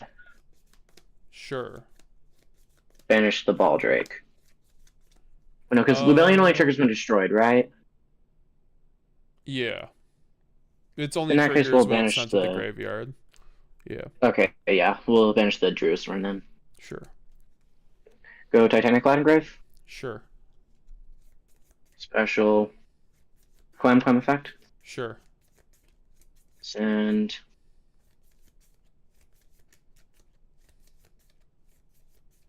Mercurier. Okay. Then you're good to go. Draw. Attempt to go into main. Think and draw. Sure.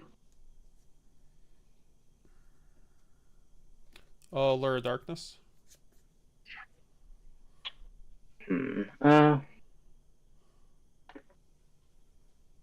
Yeah, that's fine. Banishing the Albaz. Yeah. Then if there's nothing there, I'll be thinking.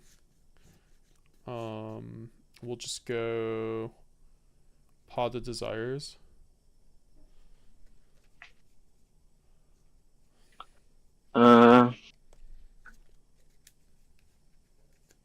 Yeah, that's fine. Oh, look, he banished the other two Albans. I wish. Let's see.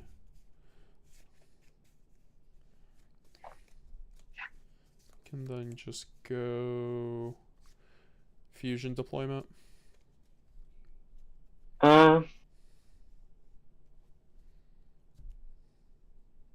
Sure.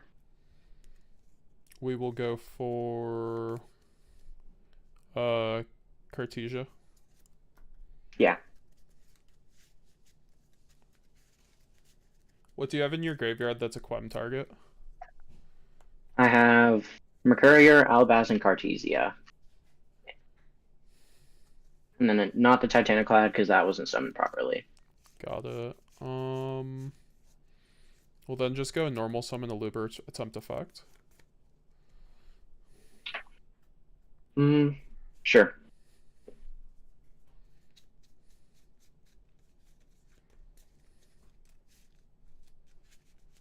Think on res.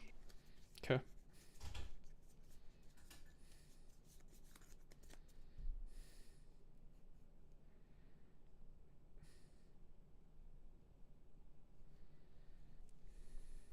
Branded in red, target Albaz. Think.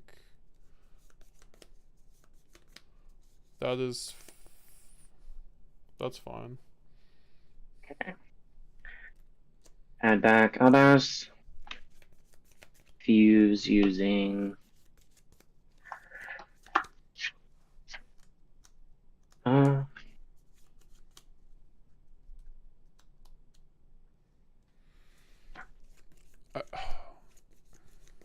We'll fuse with Albaz, Lubellion, and Mirror Jade.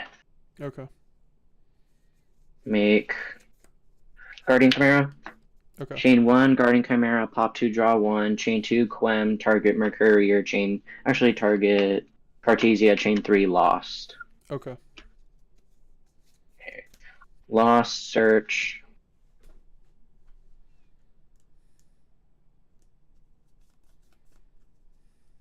Can I banish that?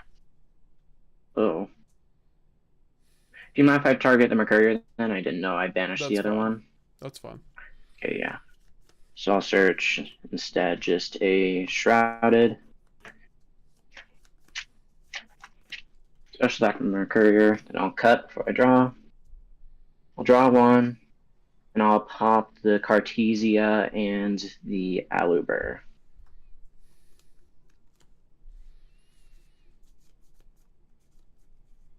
Alright, I'll just go High Spirits.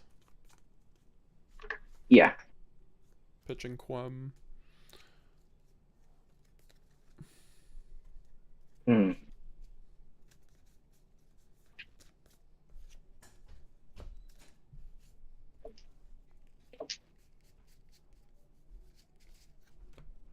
Big think. You have Mercurier, you have that.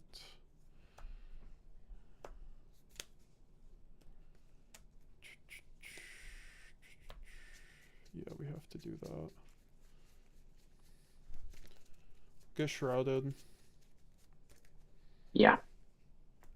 I'll just use Shrouded Sun for cost. Sure.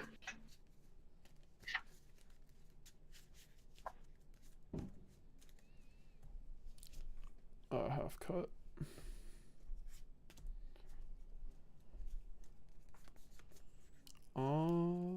That's interesting.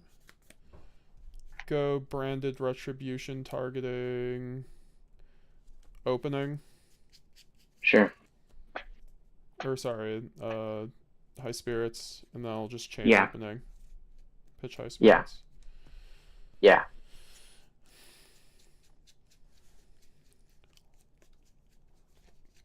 Quem effect to send a card that mentions Fallen of Elbows. Yep.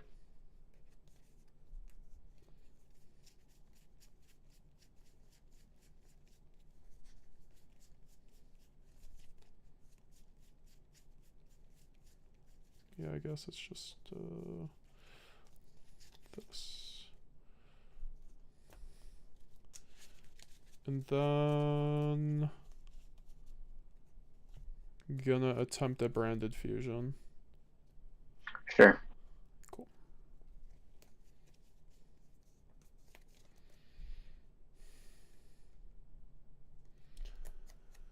Alright, so you have Mercurier. Quem's already cooked. Could attack over Mercurier. That gets me over that. And you have no other cards, so that probably just gets me where I want to be. We will send Lubellion and Elbaz. Yeah. Oh, you already sent now, Baz. You just put it in the middle of your yeah, map. you're good. Yeah, you're good. Yeah. You're right. Yeah, that's right. Albion Chainlink 1, Chainlink 2 Quem targeting Cartesia. Sure.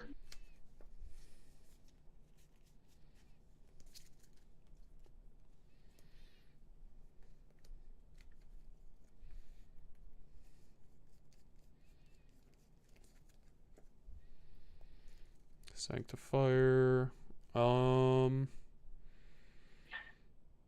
If you On have, summon? yeah, Guignol? thinking. Yeah, Guignol's fine.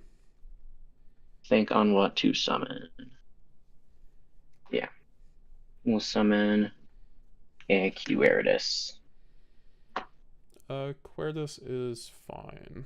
We'll just go Tribute Albion. Yeah. Then put these guys to, or put this, or I can't do that, and I'll put this to attack, and I will go. There's no point in doing that honestly right now, so we'll just go battle phase. End of main? Sure. Queritus? Oh, that's fine. I'll just go Cartesia effect diffuse. Sure. Is that on it or on in a separate chain? I guess a separate chain. Okay. Because like it gives me a continuation, I guess, of main phase.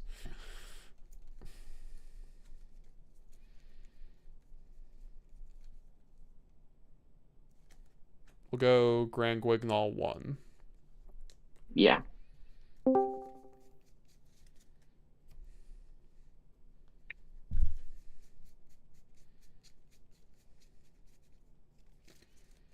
And then then I will attempt to go battle. Yeah. Swing over the I guess it doesn't really matter, the Mercurier, and then Dust Dragon will swing over the Quem. Sure. Main 2. Mhm. Set 1, and then I will attempt to go into the end phase. Sure. I'll go Albion effect and end phase. Sure. Do you have any end phase effects in your graveyard? No.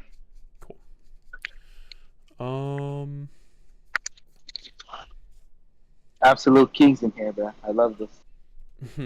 What's up, Freddy? What's up, bro?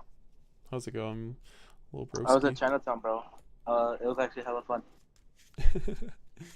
I was gonna call Yuri. I'm like, bro, meet me in the middle of Chinatown Square. Money match right now. I was gonna tell him that. I was like, That would have been "That's probably fun." wild. I was gonna be like, this guy's working. One for the vlog. What was this at? The one set is Chicago. branded in red. Okay.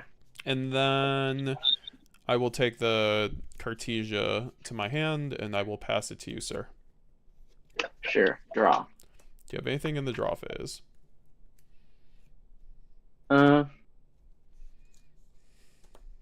Think.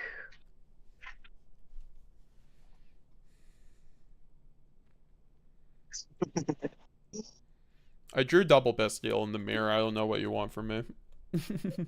Yeah. Better, man. I got double Bestialed and I misplayed earlier. I misplayed, to be fair, too, because I shoved Bestialed on your Yeah. branded in red, but I did notice that you didn't use Grand Guignol a couple times. Oh yeah, could have triggered Grand Glug. We're gonna go branded in red, target Quem. And this is in draw phase, right?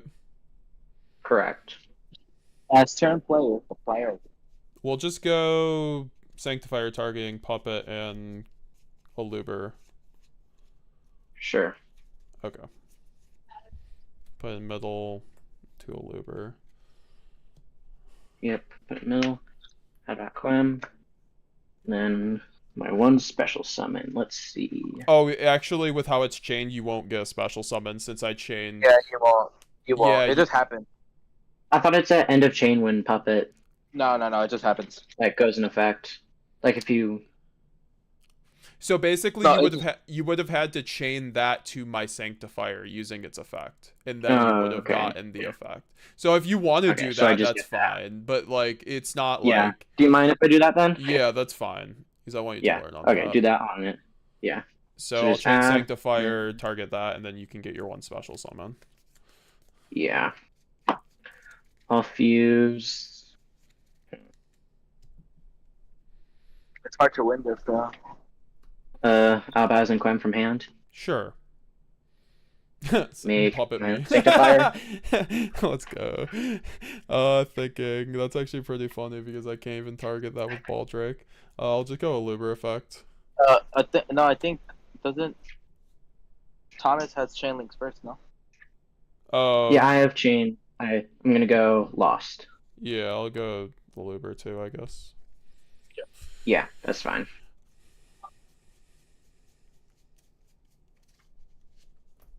Yeah, Puppet's stupid. Like the way it just as soon as it hits the field, the effect comes in. And then you are good to go. Do you have opening Yeah. engrave? 1 second. I'm resolving the lost. With lost, I'll search a Cartesia, and then I do not have opening engrave. I'll just go branded in red targeting Quem. Sure. Banishing Aluber, Quem, and Lubellion. Yeah. For my own Chimera, and on new chain I'll go Guardian Chimera, chain link 1 to pop 2, draw 1. Mhm. I'll destroy your 2 fusion, or sorry, the Chimera and the Sanctifier, to be more Hey, specific. you want to destroy Cordis? You wanted to see it? That's what Yeah, the someone short on coordinates, DB you would can- have sharked me over for sure. And then you're good to proceed. Mm. We'll go stay my main. Yep. All in draw phase, damn. Yep. Main phase. If only I had a card in EMZ, this would be very funny. This is where you normal summon your Robina, bro. Dang it! If only. I had a Bro. plan if not for the Guardian Chimera. Yeah, I was Bro, about to yesterday I say you were looked at it, looking but nice yeah. if I had already used my Chimera. We can always just make a Jade and then Jade banish to Albion. Oh yeah, that's true too. That's probably what I would have done, because He still could have killed my Sanctifier though, but he would have had to. Yeah. Oh. My concern wasn't killing Sanctifier. if both the Sanctis get off the board, sure. But you know you can reborn it. Okay.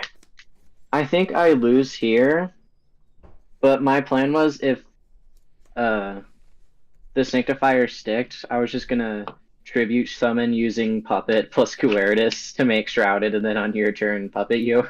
Yeah, that's why I figured you were trying to puppet me when you made Sanctifier. I mean, that was still a good play. That's kind of what you could. That would have been funny if you could have snuck my puppet from under me, but it just didn't work out that way.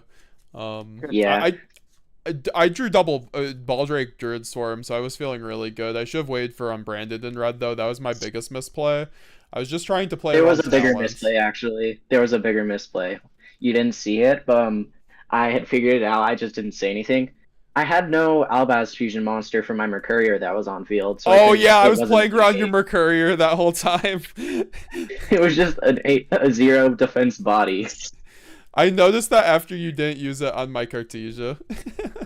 Also that too. Yeah. That's yeah. Yeah, because when I did my own branded opening, I got rid of my Mirror Jade, and right after I realized why I was keeping it on field was for the Mercurier, and I just completely forgot. Yeah, no, I get it. It was an awkward game state, but Hey, yeah. now we each have 2 wins against each other. We're tied. Yeah, exactly. Honestly, I'll take it. Like, it's always a very fun and very it's a good learning experience to kind of tease apart these mirror matches. Honestly, like it's so technical. Yeah. Like anyone, it's Locals the other day, I had messed up just because me not normally owning Thrust, just because happens to be a tad bit expensive. yeah. I thought Thrust, my opponent just had to activate any effect. So then I was planning on doing it, and then I realized it didn't. So then I didn't have access to Puppet, because my Aw. whole plan for Puppet was doing duplication. But I was playing against a Ubel player, and they just couldn't play through a double Mirror Jade from Quem plus Mercurier plus Brightest Blazing. Oh, 100%, bro. Bro, that's like 4 really good interruptions. What do you mean they can't play through it? I don't think a lot of decks can play through it. Yeah. I'll be honest, bro. They could have That's just why- drawn me out. Come on. That's why Branded can play without Puppet. Like, that's what we're going to be doing if Sanctifier gets ever banned. And we can go beyond that, too. I think Lane Darkness Dragon Lord kind of fits in there, too. Really yeah, nicely. Bro. Obviously, Light and Darkness Dragon Lord, but is there any other cards that you think are necessary for playing Branded? Post info, like, do you think the Get the White Woods what's the word? cards. The Whitewoods, do you think those are going to be Asteria, like better? Asteria. Are going to be Yeah, better? Yeah, Asteria's so good. we'll have more coming on. I'm not gonna leak the full goo, but definitely get Yeah, the yeah. White Woods cards Yeah, in bro. particular. Asteria. Chris, Asteria is so good, bro. Holy Yeah. fuck! I was testing with it with Padre last night. Yeah, Oh my God. Asteria's great. So Like the lines just transcend reality. Like holy, it completely changes how we resolve branded users. Legit.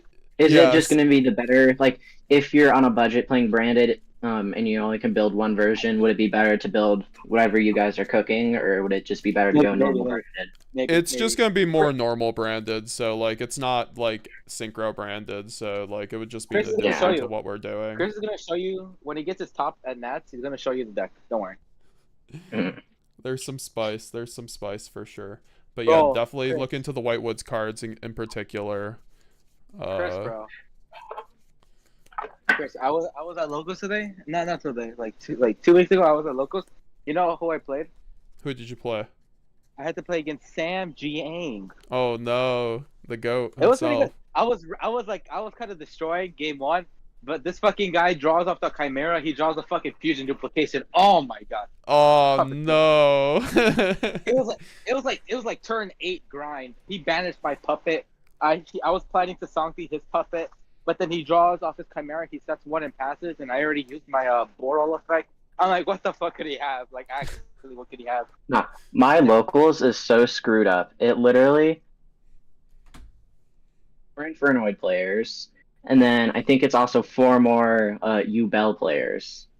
The 4 Infernoid players are wild. You know what happened yesterday at Chris? Locals Chris?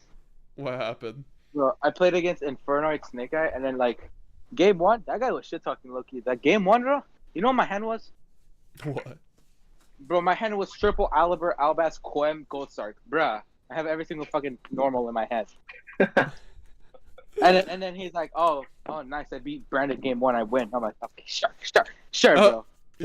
Game 2, bro, game 2, I eat double Imperm Nib Ash, I still lock him. Wow. Game 3, bro, he starts with Poplar normal summon, I just Imperm it, he just passed.